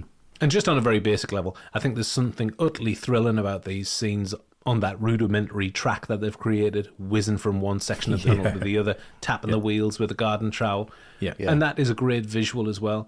They haven't got huge spades or any equipment required for this huge undertaking. They've been using a tiny garden tool, highlighting just how big of an undertaking it is. And no wonder it took almost a year. Yeah. Yeah, it's so disciplined, isn't it? It really is. The execution is, even the direction, everything about this is just such discipline. Yeah. Yeah, so as we've talked about, Charlie Bronson plays Danny, the Tunnel King, and he had previously worked as a miner in his youth, so he provided advice on removing the soil from the tunnel. And also, like his character, Bronson was claustrophobic, and he was one of the many people in this film who had served. He was an aerial gunner for the US Army Air Force during World War II and received his Purple Heart because he was wounded in battle as well. Unbelievable. The real Tunnel King was called Wally Floody, who acted as a consultant on the film. Unlike Danny, Wally was transferred to another camp before the big push after the guards noticed some suspicious goings on, as they fucking should have. That's real life, there you go. Yeah, doing their job at last. Yes, thank you. Open your eyes. So he wasn't able to take part in the actual escape, but he was a big part of it. Yeah, he was, yeah. Floody told Sturges' production assistant that he knew the production was nailing the authenticity after he started to have nightmares about his prisoner of war experiences. Right. Oh, wow. After the war, he received an MBE for his commitment to the cause. What a guy. Nice. Amazing. Yeah. And Bronson, on set, what a real sneaky bastard when it comes to the ladies. Outrageous story. On set, he met Jill Ireland, who was married to David McCallum, that's Eric, Ashley Pitt, Yeah. and said to him, I'm going to steal your wife, jokingly. Ireland was pregnant at the time as well, Oh, really? and ended up having a miscarriage. Bronson wasn't joking, though. 5 years later, Ireland divorced McCallum and married Bronson. Wow. What a bastard. Wow. Doesn't care, does he? Give him a heads up, to be fair. He had 5 years. Yeah, he's like, come on, I'm going to sort this out. Yeah. Everything that the worked towards comes to this point. Yeah. It's Hilt who has to go out first. Obviously, it's the only way it works. Nobody else can do it. Of course. He's been out so many times. He knows the terrain. He knows exactly what he's doing. And he knows how far 20 feet is. I just fucking love that. Just by looking at it. I don't know how far 20 feet is. Just by looking at something, I would say you're a bit out here, bro. Like, you're a bit fucked. We're not in the trees, I'll tell you that much. But it's just the way that X and Mac, they're out of ideas. And Mac's idea is, we'll just delay it. But it's like, all the papers are printed today. It's now or never. It's like, it has to be done. And Mac tries to cut in, and it's the only time X loses his cool, isn't it? He's like, I'm trying to think. I'm trying to think. Yeah. Like, he's done enough thinking. Like, he thought he could relax at this point and just get out of there, and he can't. He's still got work to do. Yeah. And it's when Hiltz comes back in, he's like, just one chance. And he just lays it out, and you're relieved because you're like, yeah, that's a really good fucking plan, actually. When he's like, hold on to yourself, Bartley, you're 20 feet short. It's like, great. don't get excited. Instead, but they're going to be watching the compound, not the woods. But you know, because you're in safe hands, that when the first couple of people get out, Eric gets out first, and he's in the woods, and you go, right, okay, this is going to work. Yeah, it is a plan, yeah. But if I was Hilt, just for the way I am, I'll be like, look, if we get the rope, I'll tie it, I'll do the signal, but the first person who comes out replaces me, and then someone else replaces him, and then we all get away that way. Yeah, I wouldn't have just stayed for every fucking 250 men. 250 just pulling on a rope every fucking 35 seconds or something. And it's Eric as well when he pulls on the rope and gives the signal, and he's like, I'll see you in Piccadilly. It's like, get out of the fucking move. Stop making plans. And Roger and Mac have got to tell every single person who gets to the end. When he tells Henley, when he gets to the end, right, you're 20 feet short. Wait, what? It's like everyone's going to react the same. Calm down. That would just be exhausting. Everyone who comes down that tunnel, right, here's the plan. You're 20 feet, wait until he plugs on the rope. Oh, fucking hell. Someone else tell them. I can't be bothered with this. The thing that gets me every single time is when it's like, send down 30 feet of rope. Send down 30 feet of rope. Yeah. I'm like, I just think of Chinese whispers and how wrong it could have gone. Yeah, like it comes about like 30 cans of Coke. Like, what? We're thirsty up the top. What's going on? What do we need rope for? And the way, the last thing I mentioned on this whole sequence, because it is fantastic, and it's, you feel the coldness of that air when he comes out. And you totally feel like the environment and how hot it is in the tunnel, and it's just this like freshness and this excitement to get out there. But Hilt's getting out of there the first time, that is flamboyant as shit. I adore that. Get white chinos on. It's really, really not camouflage whatsoever. It's almost like a backflip out of it. It's fucking amazing. Every time I see it, I'm like, this is so dramatically amazing. Is there anything this guy can't do? He's not going to get shot. Bullets would just whiz around him. He's like Neo before Neo. He's just incredible. Nothing hurts him. But I just love the way this is all set up. I love the way it's played out. I love the way it's problem solving, as intelligent as it's been all the way through the film, and you see it in real time. Yeah. It's great. This is the moment where McQueen shines for me. He's magnificent in this sequence. Shot of him in the woods where the light's just on him, he's behind the tree, and he's just got the rope there. Yeah, because during the real escape, they also realised at the 11th hour that the tunnel had come up short. So there were neither woods, there were neither guard tower. And the original plan was for a man to leave every minute, but this was changed to 10 per hour, as they had to improvise. Yeah, 10 per hour on screen doesn't really scan, does it? So that's why they do it a little bit more sexy on film than it actually happened. Yeah, this whole thing I find really tense because of how drawn out it's become. Sturges doesn't rush through this scene. No. He makes you feel how long this would be to get every man out. And just when you think it can't get any worse, there's an area which is obviously hugely ironic because the people who want to get back and fight for are now hindering their plan. Yeah. And I think what this film does really well, even if you're not claustrophobic, it does sell how terrifying this must have been to be stuck in that tunnel for so long anyway, getting really hot in there. You're 20 feet short, now the lights have gone out, you can just hear this barrage of gunfire above, and like, poor Danny. This is obviously the last thing he needs, particularly when Bartlett starts kicking off at him to get moving. He's just having an absolute nightmare in this situation, and Bronson's so good. Like that scene where it goes in complete darkness and you just hear Danny sobbing and whimpering like a little kid. Yeah. Like, it's not what you expect from Charles Bronson, but it's so effective. Like, and the way he grabs that candle, like it's the most important thing he's seen in his life, and just holds onto it. But yeah, it's a scene that's got a really clever twist to it because we've already seen Cedric get in the tunnel with his massive suitcase, what's in there, piano. He's already been told that's not going to go through. So you're thinking, all right, this is what's going to bring this whole thing down on them, isn't it? Cedric trying to get that through somehow. But it's not him, it's Cavendish. He's just got a small case, but he just trips and he makes that noise. And I think the last thing that's really notable about this, the complete lack of music. I think it's a really interesting choice by Sturges and Bernstein to not score this. Just let the audio and the visuals create the tension instead.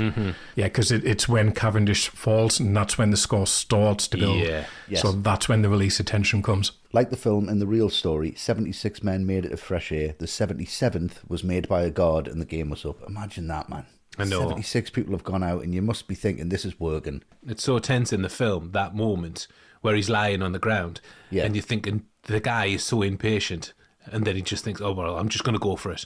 And you know it's going to happen. It's horrific. Yeah. Really great tension building. Well, it isn't 250, but 76 is better than nothing. But now the guards are alerted, and our boys are hunted. Yeah. The crew.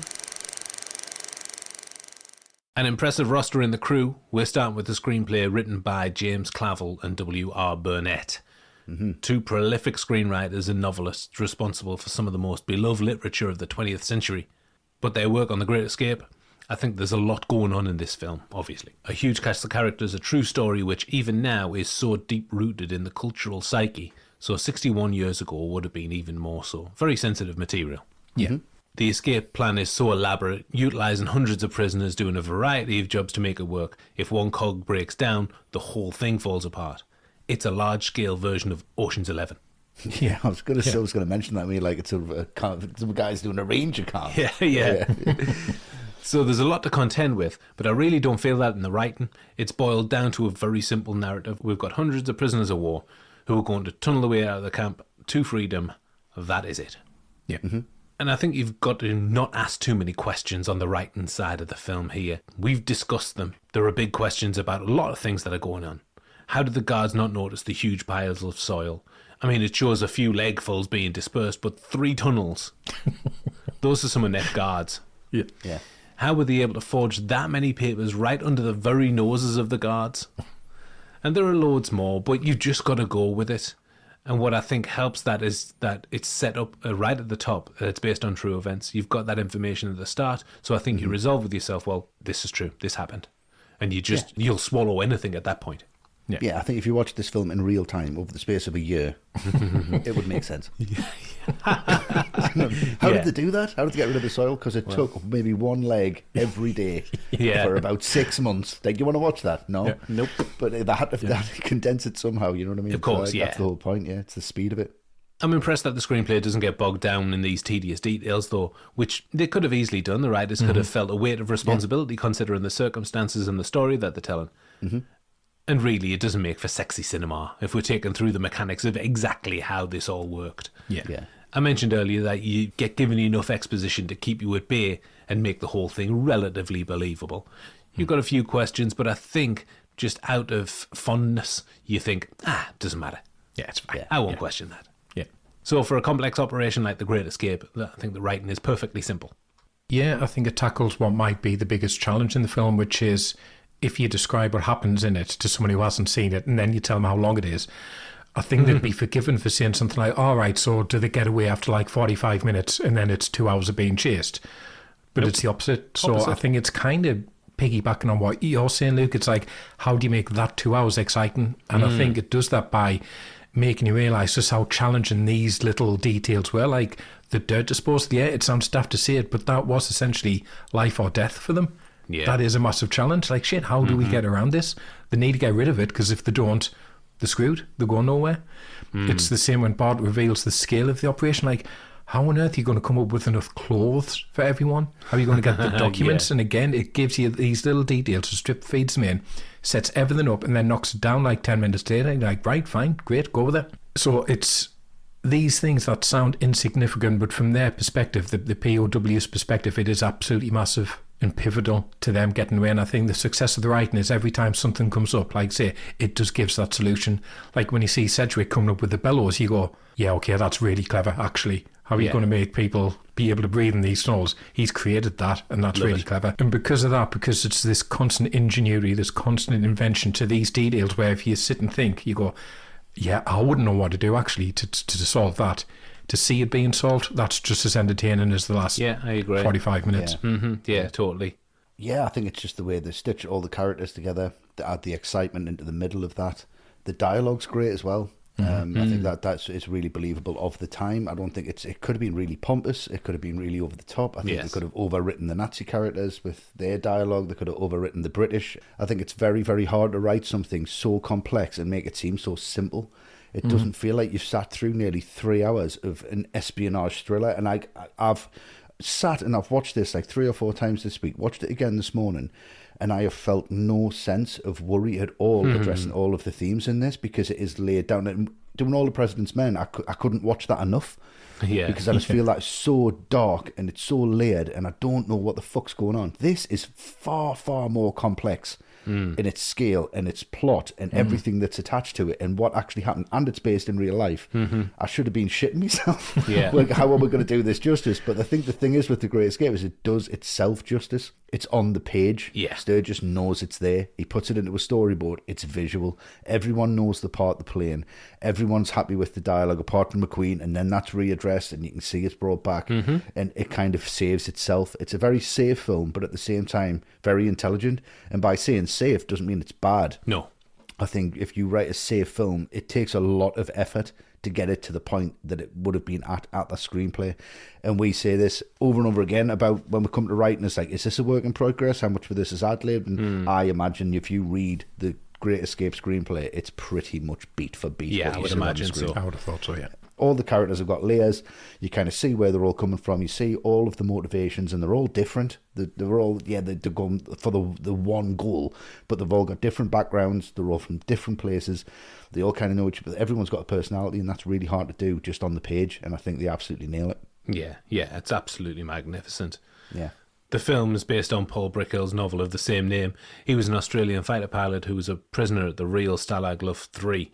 He was on the periphery of the escape plans, acting as a lookout. He wasn't involved in the escape due to his claustrophobia. Right. Obviously, there's a pandemic of claustrophobia. Yeah. So the book you mentioned there was published in 1950. Yeah. It was adapted for a live TV show, the Philco Television Playhouse, in 1951. Sturges loved the book and shopped it around Hollywood for around 8 years with no luck. That all changed after the success of The Magnificent Seven in 1961, that's a great film. Yeah. If you haven't seen it, Jesus Christ, you should. Yeah. Sturges was hot property after that, and The Great Escape was his next project after it was greenlit by United Artists.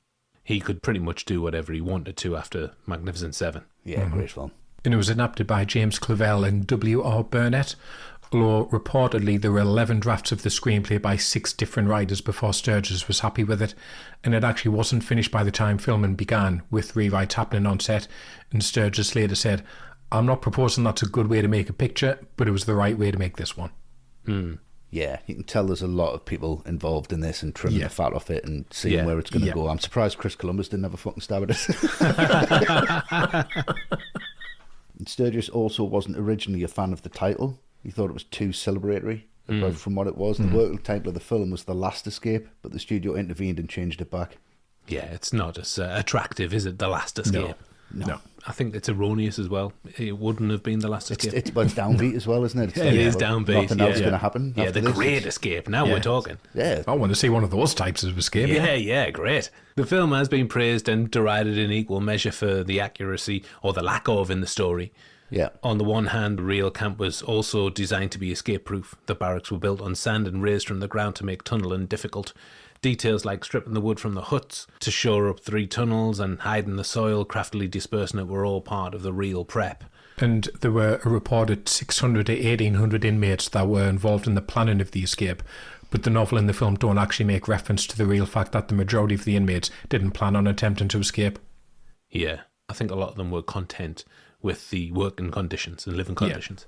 And there were a number of Canadians at the centre of the escape plans, but they aren't part of the story at all. One of which was Wally Floody, who we've spoke about, the real tunnel cling. Yeah. What a name, Wally Floody. Wally Floody.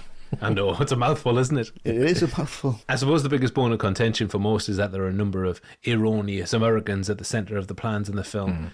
In the real camp, there were a number of Americans who helped with the tunnel, but they weren't part of the actual escape because they were moved from Luft III months before the escape took place. Yeah.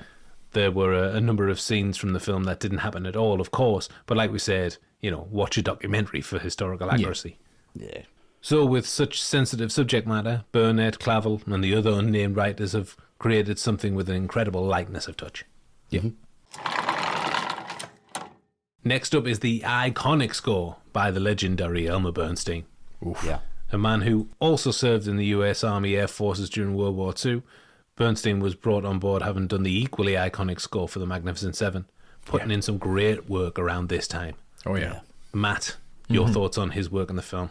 Feels really influential on the likes of John Williams, because I think a lot of film scores back in the 60s, they would be quite sparing. You'd get kind of 2 or 3 orchestral flourishes throughout the film, but not a lot more than that. Not probably generalising a bit, but that's what it feels like. Yeah. But I think Bernstein in this shows he can do a lot more. Like, he's obviously got the main theme, but then he uses that in 3 or 4 different ways throughout the film. Sometimes it's celebratory, sometimes it's tense, sometimes it's poignant. And then there's moments where he moves away from using the orchestra to create the music, like when Bartlett has been rumbled and he's escaping off the rooftops. That's all done with this really ominous, dramatic piano and not much else. I love that. So there's a lot of variety in this, and I think the variety kind of gets overlooked because obviously you've got to talk about the main theme. And I think that main theme is a piece of music where I think it needs saving from itself because it's been co-opted so often for so many different things.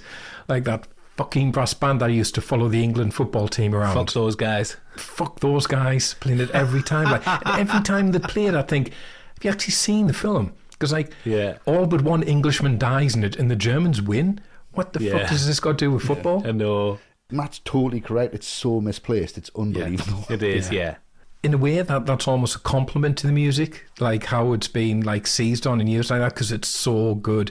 But I think you've just got to divorce it from all that nonsense around it, because once you do and you look at it just as a piece of music, it's just one of the most stirring pieces of film music ever. It is, yeah. It's defiance in musical form. That's the best way I described it. The music makes you think, just keep going, just try, just keep trying. Don't just take it because the odds are against you. Yeah. But you've got to divorce it from everything else. Yeah. It's wonderful. It's a character itself in the whole film. I think it's very, very powerful. It's used in a wonderful way to predict emotion and to not lie to the audience. I think it's one of them great scores that is very honest.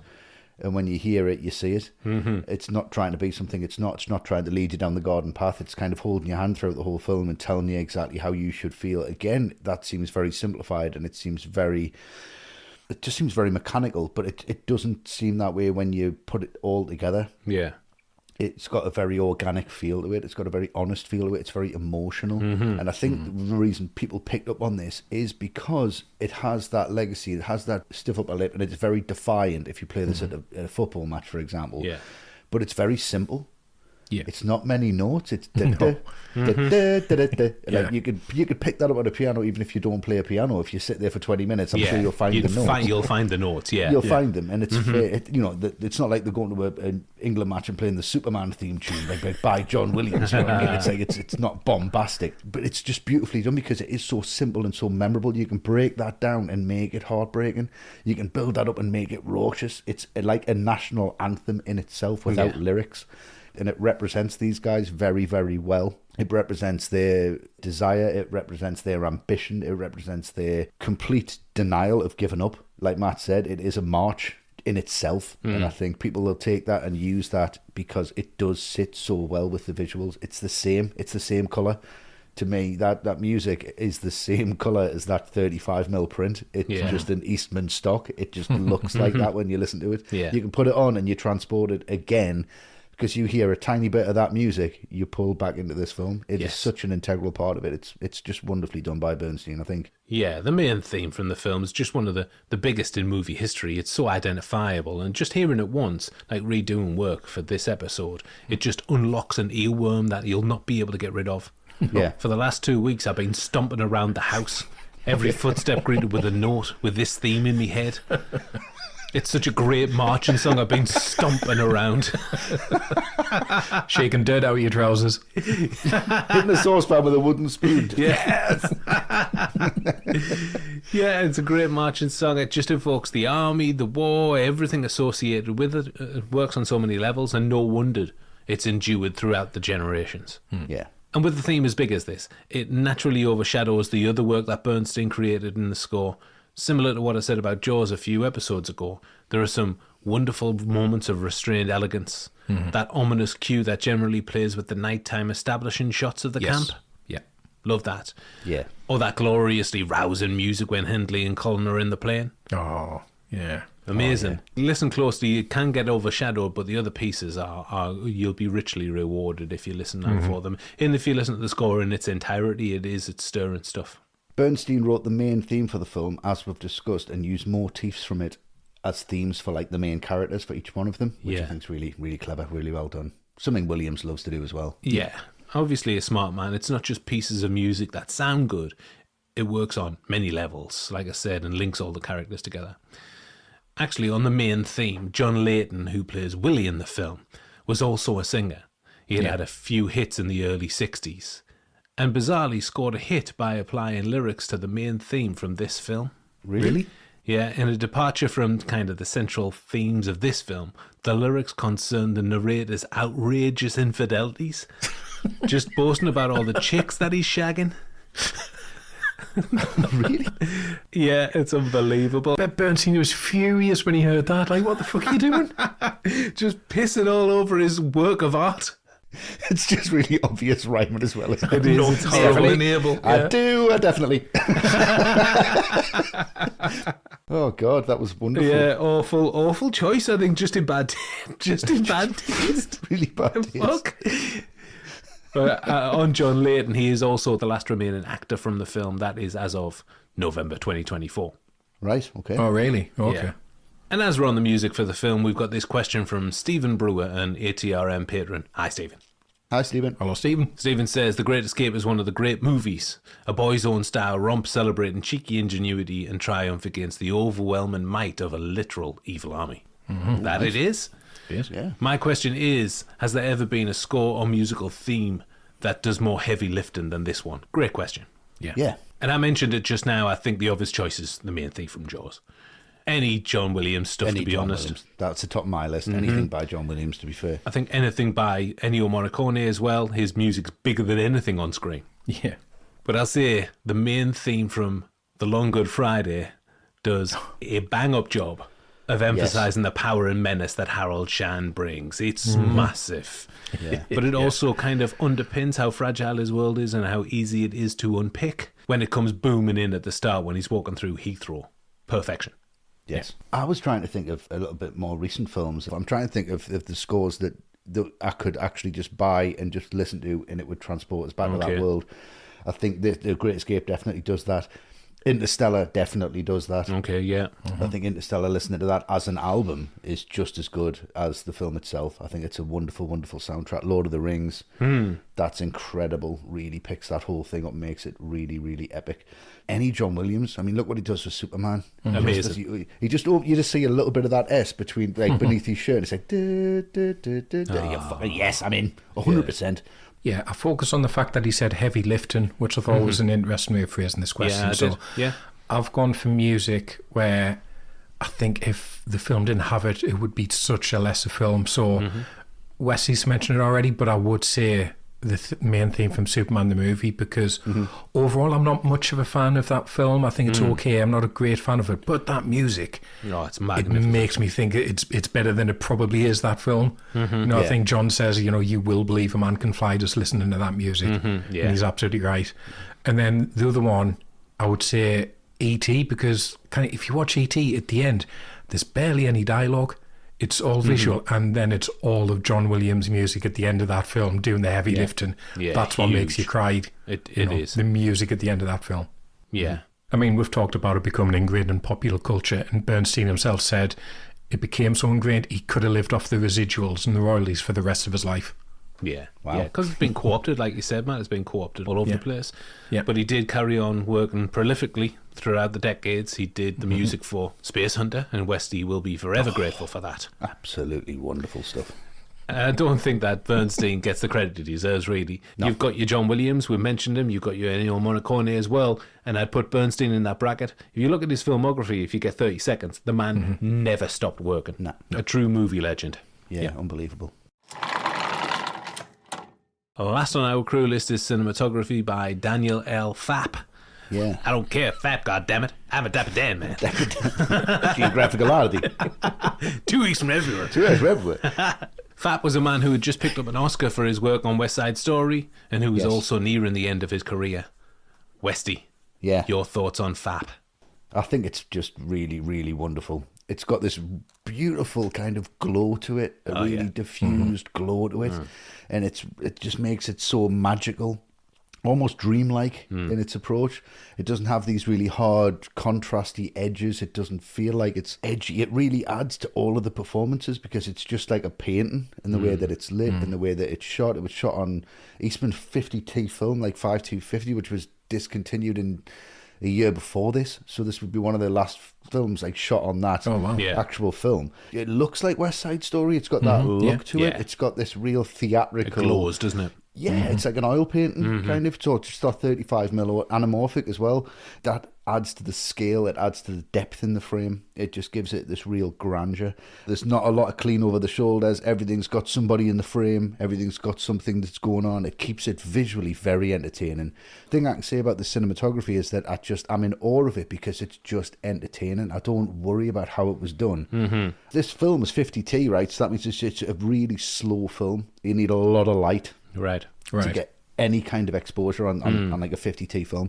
So he's putting loads of lights in there. It would have been really, really hot at the time. It would have been really uncomfortable to shoot them tunnel scenes. And he's doing candlelit scenes. Yeah. The look of this film absolutely 100% matches the content and matches the tone and matches the pace. It works on every level for me. It's a wonderful, wonderful piece of work. Yeah. Yeah, I mean, what I'm impressed by with Pfapp's work is the expression he shows and the story he tells with the camera.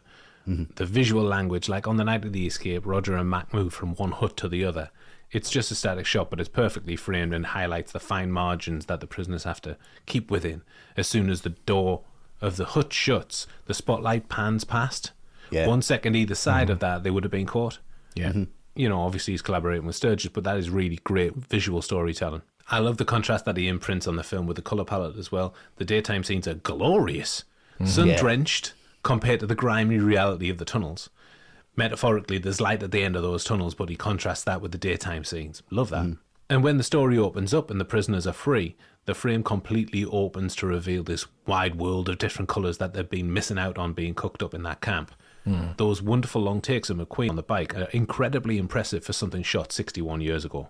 They're all just like postcards, aren't they? Every single scene you go to, it's like, that's a postcard of a train. That would be on the front. That's a postcard of a town in Germany. Yeah, of course it is. Yeah.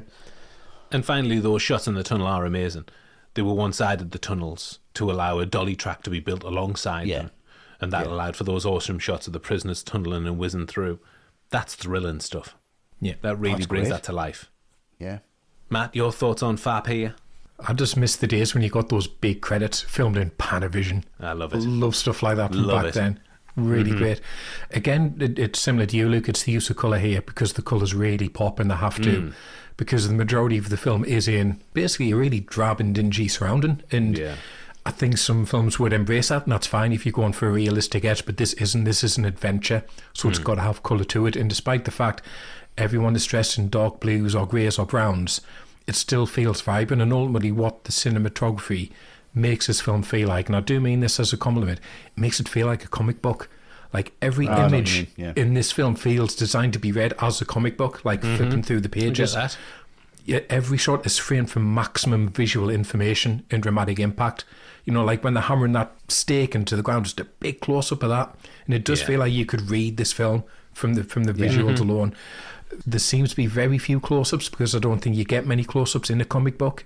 It's all about the cinematography really selling this as a visual-led story, and I think it does that really, really well. Yeah, it does. So, exceptional crew work on The Great Escape, I think we'll all agree. Yeah. And we must give a shout out to Alan K. Wood and Bert Henriksen for their magnificent production and costume design, respectively. Yeah, both amazing. The end. Our boys are out on civilian territory and are now trying to maintain their anonymity while making their getaway, starting with the train. You know, let's keep things inconspicuous. Let's split up. Nope. Pretty much half the escapees are waiting for that train, but trying to not look like they know each other. Great. All right. No. Roger and Mark, Henley and Colin, Ashley Pitt, who does an incredible job of looking like a Nazi with those wire-rimmed spectacles and his blonde mane. Yeah. Wonderful. Yeah. Yeah, because Filmin had wrapped in the camp after 2 months, and then they moved to the German town of Fussen, which is near the Austrian border. Yeah, Sturges' original plan was to film in various locations for the post-escape scenes, but he was running out of money and decided that Fussen had everything he needed to have his cast in seemingly disparate locations. Train station, a river, a countryside, the town itself. It was everything that he needed. Yeah. Then when they get on the train, of course, the only seat for Roger and Mac is opposite 2 Nazi officers. Yeah. They even have the audacity to wake one of them up and move his legs from the seat. And you can feel the pulse starting to rise here. Yeah. Because they all get tested in one way or another. And when those guards get on checking papers, shit, Colin is never going to be able to talk himself through this one. No. Looking the other way. And I love that Henley gives everybody the signal before making his getaway with Colin. Yeah. Yeah, Henry's going through the cards here saying, tally ho. Oh, yeah. And that is what the RAF used to warn their comrades when they spotted a German. Right, okay. Yeah, so it's actually... Didn't know that. I didn't know that. Brilliant. I love that Roger and Mac keep their cool when they're showing their papers. Mac couldn't sound more French if he tried. He turns into Alain Delon at some points. He's fantastic. And there's a lovely little detail when Ashley Pitt hands over his papers. He's unflappable, but as the guards leave him, he lets out a huge sigh of relief and drops his papers through sheer nerves. Yeah. Love that. Nice little detail. And here, Sturges keeps everything exciting by cross-cutting to the other guys like Hiltz and Sedgwick and their attempts of escape as well. Yeah, because what I love about that, it always puts a smile on my face when I see this, because the methods of escape for everyone, they're so stereotypical, like McQueen, the American, cool as fuck, stringing barbed wire over a road so you can capture a German motorcycle and then rev away. All the Brits waiting for the train. And then you've got Danny and Willie stealing the boat to make their getaway, and it just looks like the most chilled out day they've ever had in their lives. It's like a date. It is. You wouldn't think it would just escape from a prisoner of war camp. It's really tranquil, this bucolic river. The soundtrack is really romantic. Like I say, it is like a date. But then you think, to be fair, after everything they've gone through in the tunnel in particular, they deserve to have a bit of peace and quiet. To have this wide open air as well. Yeah, exactly. Yeah. Well, that's, I mean, the amount of times you see those two in particular getting trapped by the tunnel collapsing on them, you just think, yeah, they deserve this, actually. They deserve to get the easiest escape out of this. Yeah. Love that. And it's the same as Cedric, again, quite comical. James Coburn, not a tough guy, just gets away on a bicycle, just pedalling away. Not a care in the world. We've got to remember, these are the only 3 that do get away. Yeah. And they get away in the most sedate, undramatic, manner possible, but Yeah. they're the only three that get away. Yeah, I love And that. then talking about Cedric, I do just quickly want to mention this. How funny is that scene when he's in France reading that massive newspaper in the cafe to hide from the Nazis? I love that. Getting really confused when the waiter says there's a phone call for him. Yeah, for For me. And then he sees them ducking behind the bar and it clicks, all right. Yeah. And then the resistance ride up and wipe out the Nazis. Love that Yeah, scene as that's well. great. Tim Gibbs, one of the stuntmen on set, worked with McQueen during production, and one of the first jobs was a stunt where Hilt steals the motorbike using the old wire across the road trick, like Oh, Matt yes. said. Classic. During the first take, Gibbs overcooked the slide and went flying into the cameraman, breaking the cameraman's leg in the process. Ouch. Well, Gibbs got up and skulked off set thinking, shit, Yeah. I've really fucked up here. He left that carnage behind him. But Sturges shouted for him to come back and he was certain he was going to get the boot. But Sturges loved it and asked him to do exactly the same thing for the next take. He said he didn't care about the cameraman's broken leg. The sight of a motorbike hurtling towards the camera would thrill audiences. Amazing. Do it He's again. not wrong. Yeah. But Gibbs did his best not to hit the cameraman on the second attempt. He Breaks the other leg. I'll go from that wonderful sequence when Hedley and Colin jump off that train. Imagine jumping off a train blind.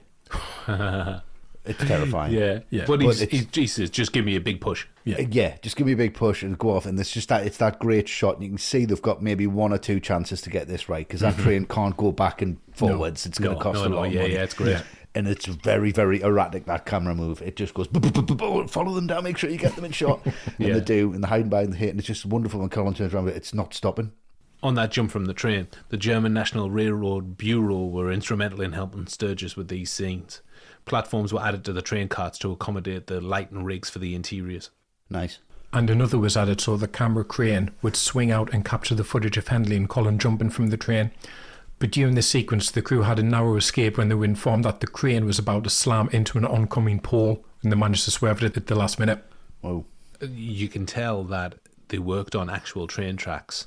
Yeah. With a live train schedule, they just did it when there was a lull on the tracks. Pretty forward thinking for its time, and you can tell, which is unusual for a film from this era, that there's passing countryside, and that's for real. Yeah. Love Yeah, that. yeah. It looks amazing. The continuity works as well. It all Yeah. just kind of seems, it's really seamless. It's just great. And you just think, right, well, they're okay. I'm going to stop worrying about them now. Yeah. And then it moves on. But then you get Hilt, and you get him, and he's in his Nazi uniform, he's stolen the bike, and he just sees that he's got to go through this moment. And if he gets through this checkpoint, I think he's done. He's sound. He's absolutely made it. And he could have got through it by just pretending not to hear that officer. Just don't turn around. Yeah. Just rev your bike a little bit louder and just go slowly through and just don't make. But he circles round just to fucking kick him in the Just face. to kick him in the chops. It's the only reason he goes round. He knows he can't speak German. He's not even going to fucking try because he's too proud of an American pilot to even bother with that. He's not even going to shoot the Luger. Only if he has to shoot it, he'll shoot it. Yeah. It's like, that's not an American-made weapon. I'm not bothered with that. That's when his cover's blown, and it is really, really exciting because you just think, this is why Steve McQueen's in the film then. Yeah. Yeah. And even the shots from the back, you can see he's so in control of that bike. He's so in control of these sequences. And the camera is just wide and high and shows everything because there's no close-ups, there's no quick cuts, there's no like, you see his face now. It's like you're watching John Wick now. You know, you've got The Raid where it's just got like, that's your wide shot, like Old Boy in the corridor sequence. It's like, you know he's doing it and it holds on it. It and holds. I think McQueen was the first one to do it and says, I can do all of this. Yeah. McQueen And would have hold it. said, make sure you catch that is me. Exactly. And you can see that in this sequence. Like, he does the kick, he does the spin around because he's shown like, well, yeah, I can ride the bike with one leg. Okay. He does it again when he gets up to the big cabin. And he starts hitting the side of it. In that moment where he kicks the Nazi officer, obviously he doesn't know German. He was asked where he was going. Right. That's just as simple as that. Yeah. Yeah, where's your papers, just where you're going. If he just learned a little bit of German, he would have just been like, got to get a slice of pizza. It's fine. See you later. No problem. So things aren't looking great for our boys in this seemingly impossible mission. The final stretch in The Great Escape, stuffed full of movie iconography. Hiltz, Roger and Mac are coming up. But firstly, I'm talking about Hendley and Colin and their desperate attempts of escape. Oh. It is a little bit Weekend at Bernie's, with Hendley carting Colin around town. A little bit. Because he's just looking the other way all the time. I think much like McQueen earlier, it's a strange move by Hendley to disarm the guard at the plane hangar, a roll forward to sweep his legs. Yeah. Very strange move. Awkward, but effective, I suppose. Yeah, it works, yeah. Yeah. They steal the plane and then they're away. Yeah, and if you know your planes, and I'm sure everyone does, Sure.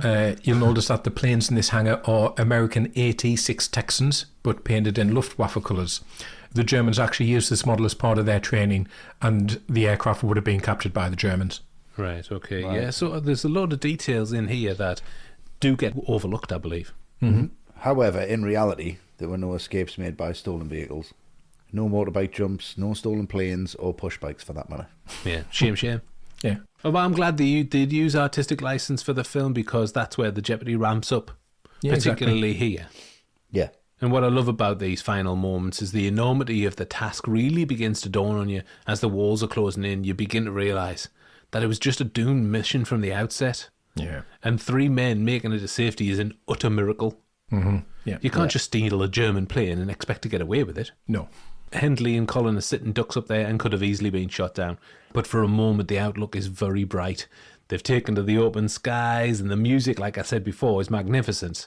Yeah. You really think they're going to make it? 20 more minutes to the Swiss border. But then things changed in an instant. They start to lose power and have no choice but to crash land. It's an amazing stunt. No half measures when those wings snap off. Bloody hell. Yeah. And Sturges' assistant, Robert Rellier, he was a pilot, and he offered his services during the scene when Hendley and Cullen commandeered the plane. He simulated what it was like to lose power and drop down to the tree line. But he said that a farmer saw the plane coming down, clocked the Nazi symbols on it, and threw his rake at it. Amazing.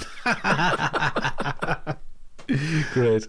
Still not over it in the 60s. Still not over it. Not at all. It wasn't the only close call Rellier had. He landed in a field which belonged to a German aviation official and was arrested.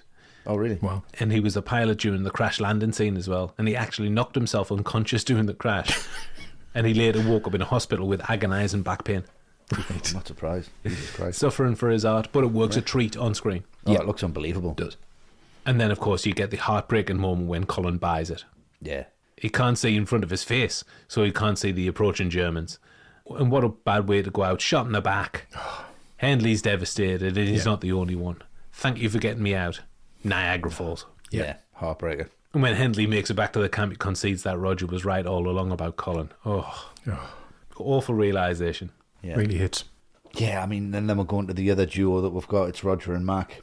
And Eric is the hero here. I don't care what anyone says. Yeah. What a moment. This guy, he notices him, he scopes him out, he waits at the train, he's at his bag, he's trying to just, he's scared of getting recognised.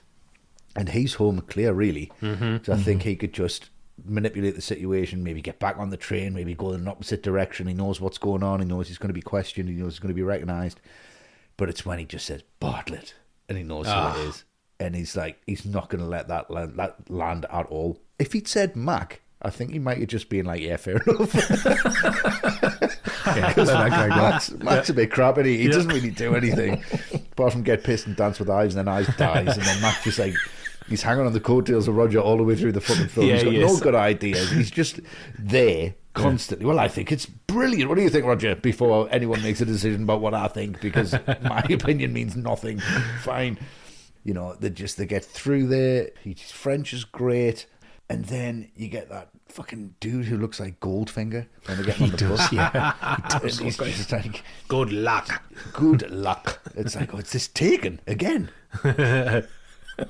And he's like, good luck. Thank you. And it's like, Mark, man, for fuck's sake. And you said it as well earlier. Yeah. Like you set it up and you've knocked it down. But if I was Bartlett, I'd be on the bus. Fuck this guy. Don't know who that guy is. Good luck. News to me, bro. I'm French as fuck. It really makes no difference whatsoever to me. But he's there, and they stay together, and they run through. And I just get a lot more frustrated with Mac as a character, because he's just on the coattails of Roger, and Roger's far, far more important. Yeah. And then on the rooftops, which is great excellent. shots. Great shot, that. And I just love the way you feel like he's got away and he's done it, and he gets that paper, and then you just hear, hey, Bartlett? And he turns around and it's actually that bit just before that when he fixes his hair, and then he's walking up the street, and they're just like, you're English? He's like, Englander. Yeah, that's great. So convincing, isn't he? It's he's really great. brilliant bit of acting that from Attenborough, because you buy that 100%. Yeah. And the way he just walks around the side of the car as well when they get back in it, as if to just be like, how dare you do this to me? Yeah, He's I just love got that. this bombastic nature about him, and it's really, really good delivery. But when he's just standing with that paper, and he's like, I've heard your German's very good, and your French too. Yeah, And I love that. He's done now. He's got him. He's absolutely done. And one of my favourite deliveries of the whole film is this guy, and he's like, your arms up. So dramatic and just so pointless, but at the same time just great. Yeah, because great. you want someone like that to capture the main guy. You want someone like that who's a little bit funny, but at the same time, you know, he's got this confidence to him. Heartbreaker when they're in the back of that, you know, and Mac's still there, right? So he's sat next to Mac, and Cavendish, or whatever his fucking name is, liability, idiot, right? He's there as well. All the fucking idiots are there, and Roger must be sitting thinking, Jesus Christ, if I hadn't bothered with these guys, I wouldn't even be in here, because they deserve to be in here. And the first thing Mac says to him is like, what's bothering you there, Roger? So, what do you think? Dickhead? Like, I'm back here again. Me, yeah? It's you. What's bothering us? Let's think. Good luck. Thank you. Knobhead. Like, that's what's fucking bothering us. And but it just really winds us up, and it just then there's this really tender moment where it's like, oh, but I didn't blot like 76 papers, and he's worried about everybody else, and he's just like, no, we wouldn't have got this far without you. Yeah. But again, it's just a really lovely way that it's played out by Sturges. It's really beautifully acted by Attenborough. It's really beautifully well played. And they just stand there and he goes, you know what? That kept me alive. Yeah. I don't think I've ever been happier. Yeah. And what a time to go. And then he turns to, you know, Mac? And then, It's awful. And it's done Great again timing. beautifully with that silhouette as well, when it just cuts to that silhouette. And what Sturges does, as he does in the whole film, he doesn't make you feel bad, because them gunshots are probably as limited as they can be on the sound design. Yeah. Every time I see them walk onto that bus, I just feel so anxious. Yeah. MacDonald was based on an American named George Harsh, a medical student. He murdered someone in the 1920s and was given a life sentence, but then given a full pardon after saving a fellow inmate's life by performing abdominal surgery. Yeah, he was plagued with guilt of the murder and the traumas of spending 15 years incarcerated, 12 in jail, 3 in a prisoner of war camp. He shot himself on Christmas Eve in 1974, but survived. He had a stroke soon after, leaving him paralysed, and Wally Floody, as we've mentioned, the Tunnel King, he brought him back to his Canadian home and cared for him, and he died in a veterans wing of Sunnybrook Medical Centre in 1980. Wow. Unbelievable story. What a life, man. You know. I was pissed off because there was no Twiglets left in Morrison's this afternoon. He's got all that worry about. Yeah. Author of the novel, Paul Brickell, claimed that over 5 million Germans were involved in the search mission for the escaped 76. Of the 76, like in the film, 3 made it to safety, but there were 2 Norwegians and a Dutchman, as opposed to an Englishman, a Pole, and an Australian. Yeah. 73 were captured, like the film. 50 were executed, like the film. And this was a violation of the Geneva Convention, which forbade the killing of POWs for attempting to escape. And contrary to what we see in the film, the killings were done either in pairs or one at a time. And then after, the RAF conducted a 3-year manhunt to find the killers. Yeah, so several Gestapo were brought to justice as part of the Nuremberg trials. Some were sent to prison, some were sentenced to death. Yeah. Sadly, the last surviving participant in the actual escape, Dick Churchill, he died in 2019 at the age of 99. Wow. Because we're recording this in November, it just gives kind of Remembrance Day extra prominence that these stories need to be maintained because there's nobody around to tell them. Yeah, Yeah, absolutely. exactly. Yeah. Yeah, and then, you know, the question is, how do you end this film in a satisfying manner after like these events? And so you've got to talk about Hills here, because is there anything as cinematically glorious as Steve McQueen on a motorbike, giving the Nazis the absolute runaround? Yeah. I mean, this is magnificent, and I can't help but laugh when he rides up to the fence. He looks to both sides, and it's like literally the whole German army is after him, pouring over the hill to get him. Yeah.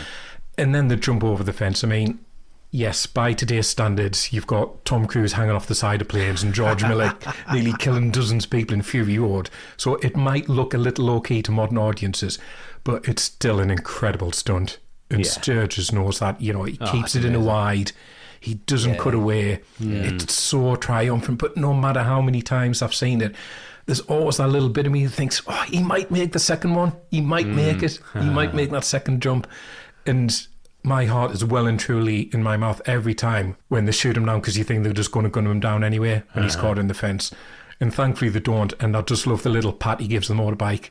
That little affectionate tap he gives it, because it got him so far and so close. Brilliant. He nearly made it. And then, you've got to wrap this up. And I think this is so well judged by Sturges, because the previous 20 minutes has been so tragic. How do you end this? You can't send the audience out on that note. You've got to send them out with a bit of hope and a bit of optimism. So Hiltz is brought back, sees von Luger being driven away, realises he did get lucky in not being shot, but then he sees the new commandant. And I love that little smirk. He gives him no dialogue, but he's basically saying, you're the new guy, going to make your life a living hell. And I can't wait. Yeah, I love that. And then as he marches off to the cooler again, I don't think there's been a more perfectly timed moment than when Goff throws him his mitt. And as soon as he catches it, the drums kick in. And the music ramps up. It's to the frame. It's perfect. Yeah, it is. It's absolutely magnificent. And then he's in the cooler, but the guard's walking off, and all you hear was the ba-duff, ba-duff, ba-duff, the baseball being thrown against the wall. It's just, yes. Yeah. That is Hilt's thought process, isn't it? He's starting to think again what he can do. How do I get out of this again? How am I going to get out this time? Yeah, I love it. It ends on just such a note of defiance, which is exactly how it should end. Yeah, that stunt, I mean, that scene has gone down in movie legend. McQueen actually performed his own stunts. You can see him there as there are minimal cuts in the scene. I think McQueen wanted everyone to know that it was him. However, there is one and only one stunt that he didn't perform. That's the main piece, the piece de resistance. Yeah, the insurance company wouldn't allow McQueen to go through with it, so McQueen drafted in his old friend, stuntman Bud Ekins. McQueen had actually tried it in his own time and crashed, so the concern was legitimate. Yeah, of course. We mentioned Tim Gibbs a moment ago, and he was involved as well. And he said, we spent a long time finding the perfect dip in the ground to launch the motorcycle over the barbed wire. Bud and I had a few practice runs at riding up from the dip, and it wasn't an easy stunt. Ekins told Gibbs that he was going to try it once and only once, and if he didn't pull it off, it was Gibbs's turn. So he was shitting himself. But thankfully he pulled it off. But he was really reluctant to. It was just a standard Triumph motorcycle that he kind of tarted up to look like a German motorcycle. Yeah. However, according to second unit director Robert Rallier, McQueen and Gibbs pulled the jump off on camera as well, and claims that the scene in the film could be either of them. Yeah. It does look like McQueen in that shot, It though. looks like really McQueen. does. I honestly think it is. And famously, it isn't the only time McQueen appears in this iconic scene. He has a second appearance because he plays one of the German guards that are chasing Hiltz, and allegedly the German stunt drivers could not keep up with him. Amazing. Yeah, I mean, that's silly because it isn't in the same shot. They don't have to keep up with him. You just have to edit it to make it look like they're keeping up with him. Whenever there was a lull in filming as well, everyone from the cast and crew were given 5-inch strings of black rubber to tie together. So the rubber was tied to barbless wire for the camp and the Hiltz chase scene as well. So any downtime, James Garner, Steve McQueen, the T-Boy, everybody just mucked in and did this constantly. Right. Amazing. Wow. So Danny and Willie make it on board a ship. Sedgwick makes it to Spain with the Resistance. It was a thrill and an adventure, but the human cost, devastating. Yeah. Was it worth the price? Well, it depends on your point of view. Reception and awards. Prior to the release of The Great Escape, United Artists tried to squeeze out as much money from the film as possible. Yeah, they were a little unsure on the runtime and wanted it reduced to increase the potential for ticket sales. Sturges wasn't happy with this, so UA asked him for a large amount of interest on a $1 million overage, and to cover this, Sturges went to the Pacific National Bank for a loan. They requested to see a cut of the film first before they signed it off. They loved the film but had questions as to how the prisoners got civilian clothes. That's why we have that seemingly unnecessary scene where Griffith as Taylor is talking Roger through his men's fashion selection, which fucking love that scene. Yeah, good They've scene. been cut before the bank screened the film, and Sturges put it back in to keep them happy, which keeps me happy. Thank fuck for that. I love It's it. a crazy scene, though. It's amazing. In near 3-hour film. I don't really think we need. We really don't need But it that. reminds me of that bit out of Airplane where I can make a brooch, a pterodactyl. Brilliant. It kept United Artists at bay, though, whose worries were misplaced. On a rather conservative budget of $3.8 million, the same year Cleopatra cost over $31 million. Yeah. The Great Escape returned 11.7 million worldwide, making it the 10th highest grossing film of the year. It was a little light on awards nominations. It was nominated for Best Picture at the Golden Globes, but lost out to Otto Preminger's The Cardinal. It won 1 Oscar from its 1 nomination, Forrest Webster for Best Editing. Right. However, McQueen did win Best Actor at the Moscow International Film Festival for his efforts, so not all in vain. Fair enough. Moscow International Film Festival. The very famous Moscow count on International those Film Russians. Festival. Westy. Yeah, of course you can. The reviews were generally positive at the time. Time magazine said, producer-director John Sturges has created classic cinema of action. There's no sermonizing, no soul-probing, no sex. The Great Escape is simply great escapism. Yeah, Yep. definitely. Yes, it Nice is. venture. However, the New York Times said, The Great Escape grinds out its tormenting story without a peek beneath the surface of any man, without a real sense of human involvement. It's strictly mechanical adventure with make-believe men. Right, okay. Make believe men based on real life men. Yeah. Who are very Yeah. believable as men. Yeah. Wow. No Ebert review for this one, unfortunately, far too early for his take. Yeah. But in a retrospective review, Lennon Bolton said that the large international cast is superb, but the standout is McQueen. It's easy to see why this cemented his status as a superstar. Yeah. Here, here. And now it boasts the high numbers of 94% on Rotten Tomatoes and 8.2 out of 10 on IMDb, messing with the big boys. Oh, Yeah. In the years since, it has been bestowed with a number of accolades. It is 19th on the AFI's 100 Years, 100 Thrills list. It's frequently listed as one of the greatest war movies ever made. And in a UK poll in 2006, The Great Escape came third in a list of films that TV watchers would love to see on Christmas Day. Yes. There It you was go. beaten by It's a Wonderful Life and The Wizard of Oz. However, it did come out top in the men-only poll. The lads love it, don't they? Of course they do. Of course they do. It's a Boxing Day film, man. It's not Christmas Day. There's too much going on Christmas Day. Boxing exactly. Day, definitely. 100%. So success on most fronts for The Great Escape, and I'm going to end this segment with a quote from the BFI, which claimed that The Great Escape is the epitome of the war is fun action film. Amen to that. Yes. Yeah. Sequels and influence. There is a little known sequel to The Great Escape, a TV movie from 1988 entitled The Great Escape 2, The Untold Story. I imagine that none of you have seen this. No. Now, I say a sequel in the broadest possible sense because it's a sequel in name only, really, due to a number of really confusing elements. It tells the same story as the original film but uses real names of the prisoners. Right. Right. It also tells the story of the manhunt for the killers of the 50 as well. Donald Pleasance is in the cast, but he plays a German soldier instead of Colin, which is Right. strange. Yeah. It was directed by Judd Taylor, who plays Goff in the original film. Oh, okay. Right. It stars Christopher Reeve, Ian McShane, and Ron Lacey as Winston Churchill. He can play both sides of the battle, obviously. What you would talk What about? range? It's just been released in its original form on DVD and Blu-ray if you are curious. It's out there. Okay. Sequels aside, the film has an undeniable legacy. Yeah. Being one of the most beloved films ever made, Westy, where do you see The Great Escape's legacy and influence? I mean, I see its legacy and influence in a lot of films. I mean, a lot of films that have come since. I mean, we could talk about its impact and Sturges' impact on Tarantino for a start. I mean, I know we always wax lyrical about Tarantino, but to actually reference it in the middle of Once Upon a Time in Hollywood Yeah. and Yes. to recreate it with Yeah. Rick Dalton in there shows its power and shows how big it was and influential it was in Hollywood at the time. You know, The Tower Inferno is a massive ensemble cast. Bridge Too Far that we've spoke about feels like an unofficial sequel. I see a lot of this in The Shawshank Redemption.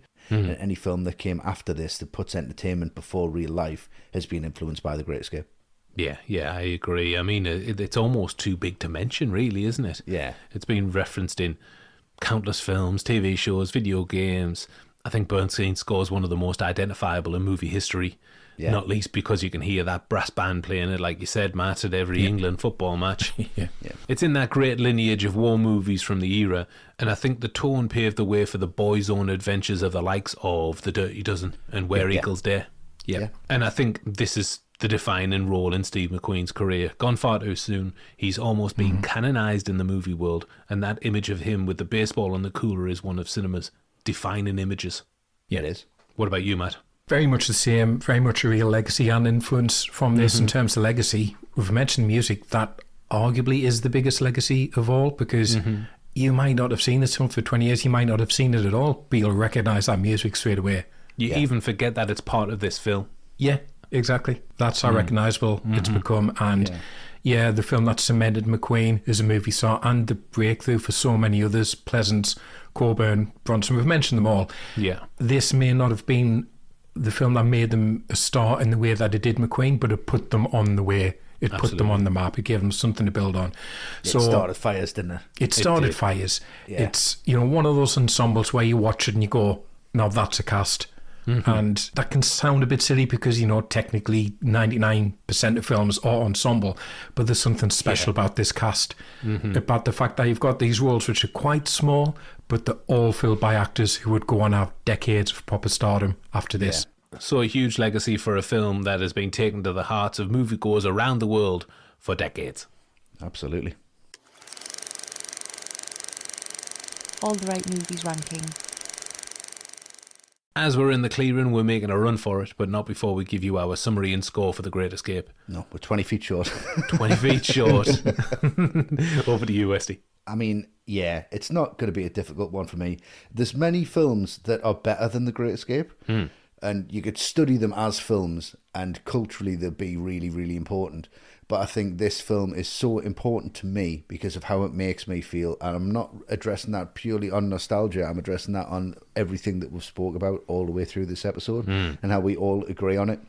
I can't really find a fault with it. I think it was made with such care, with such dignity. The whole thing has just got this element of class. There's nothing cheesy about it. You can't laugh at certain situations that you're not supposed to. You take it deadly seriously, but it has such a wonderfully light touch that you can show this to anyone. It's one of the most accessible films ever made about a genre that shouldn't be accessible. It's one of the most exciting films ever made about something that shouldn't necessarily be that exciting. It's a member of my family, always will be. And for that reason, I can't give it any less than full marks because it's a 10 all the way through. Every single scene for me is a 10. It's just a joy. Wow. Yeah. Fantastic. Well, I draw comparisons to The Great Escape to Goodfellas. That gets criticised for glorifying the mafia. This is almost the same for Prisoner of War Camps. It certainly papers over the cracks of the war is hell motif that we would find most common in cinema in the decades that followed. Yeah. However, it's a rollicking good adventure from start to finish. You watch this, you don't watch The Deer Hunter on Boxing Day, do you? I don't ever watch The Deer Hunter again. I mean, I do. I know you do, Westy. Yeah, you came over and it was on, you were like, fucking Deer Hunter, man. I know. Just casually, just making dinner. Yeah. Got Deer Hunter on, just in the background. Yeah. Unbelievable. True story. This film, the daunting runtime, it's a breeze. Yeah. And for a film in one location for the first two acts, that's really impressive. Yeah. That is helped in no small part by Sturges' work on orchestrating this incredible ensemble cast, one of the best ever constructed.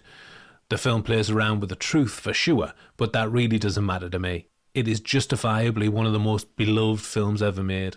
However, it isn't an absolute favourite of mine, so I am shaving some off the Big 10 and giving The Great Escape 9.5 out of 10. It's fair enough. Okay. Yes. What about you, Matt? It's so effortless in how entertaining it is, and I think that's why it holds up so well over 6 years later. And it's quite a marvel how it can be such breezy fun for so much of its runtime, but shot through with inevitable tragedy and looming failure at the same time. And the balance is perfect. You couldn't have the first 2 hours being as grim as the last. It would be unwatchable. Yeah. And you couldn't have the last hour being as fun as the first two because that would be dishonest to what really happened. Yeah. It's a tricky thing to do, and I think Sturges pulls that off so effectively, helped by that incredible score. The cast is obviously excellent. I mean, this might be the ultimate guys being guys movie. Yeah. Just getting on with it. All the lads together, and it bounces along with such pace. Every scene comes along and you go, oh, it's this bit, I love this bit. Oh, this is the bit after that this bit's great as well. Yeah, maybe the writing falls into simple stereotypes. The Americans are cool, they're making moonshine, the British are sitting around making tea, but ultimately it's probably the best of its kind.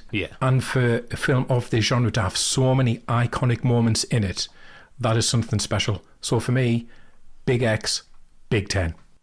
Love it. Lovely. 3 very positive scores, but that's not the end of it.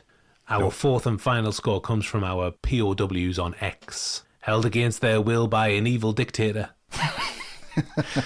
Before I reveal the score, here are some mini reviews that I've picked out. Coquita at Coquita Chatter said, maybe it sugarcoats the subject matter, but never mind. All I need to hear is the first few notes of the score and I'm hooked to the end again. Probably my favourite movie ever. 10. I love the use of maybe there. Maybe it sugarcoats. Maybe. It definitely does. Steve McCullough at the Stevie Mac. That name will be familiar to you two fellas. Steve has followed us for many a year and he is a patron of ours for many a year as well. So hello, Steve. Hello, Steve. Hello, Steve. From Steve McQueen to Steve McCullough, he says, maybe my favourite movie ever. First saw it when I was about 8 and have seen it easily over 100 times to the point I can quote nearly every line. Wow. An easy 10 only because I can't score it 250. Nice. Very good. Yeah. Ben at Texan Benito said, I saw this movie as an 11-year-old and was enthralled for 3 hours. If it's on TV, I'm watching it. Unbelievable cast, incredible testosterone-fueled teamwork, ingenuity and desire for freedom.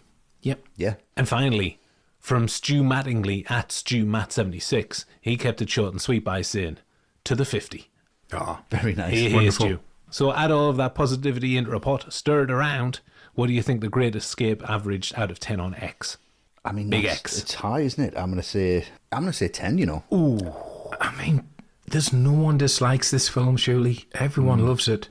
Yeah, I'm going to go 10 as well. I think I might just get there. Yeah, Big Let's do 10. it. Ooh, Big 10. Well, it actually received a big time 9.5 out of 10. Oh, That's so probably close. the best you can wish from that. Just missing out on top spot.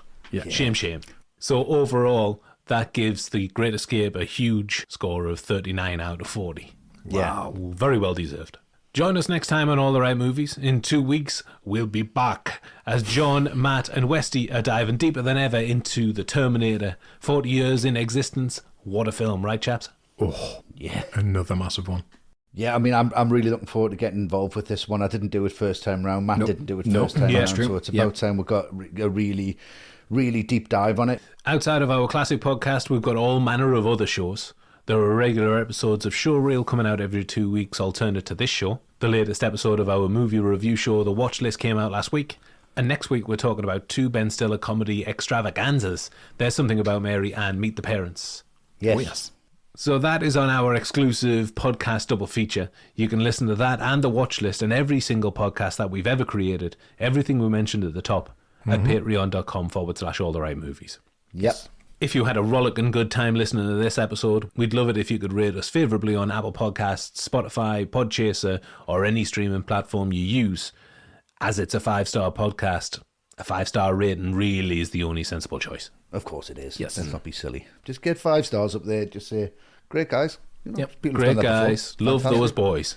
Yep. Great podcast, wonderful. I'd love to be stuff. cooked up in a POW camp with those boys. 5 stars. Well, there you go. Yeah. That's We it. wouldn't be escaping. We'd have a job to do. We'd entertain you. Of course we Yeah, would. Of course too we right. would. And nestled in between all of our podcasts, we're active on social media all day, every day. Yeah. On X, formerly Twitter, we are at AT Right Movies. Loads of incredible behind-the-scenes images, clips and interviews. And of course our now legendary making of movie threads.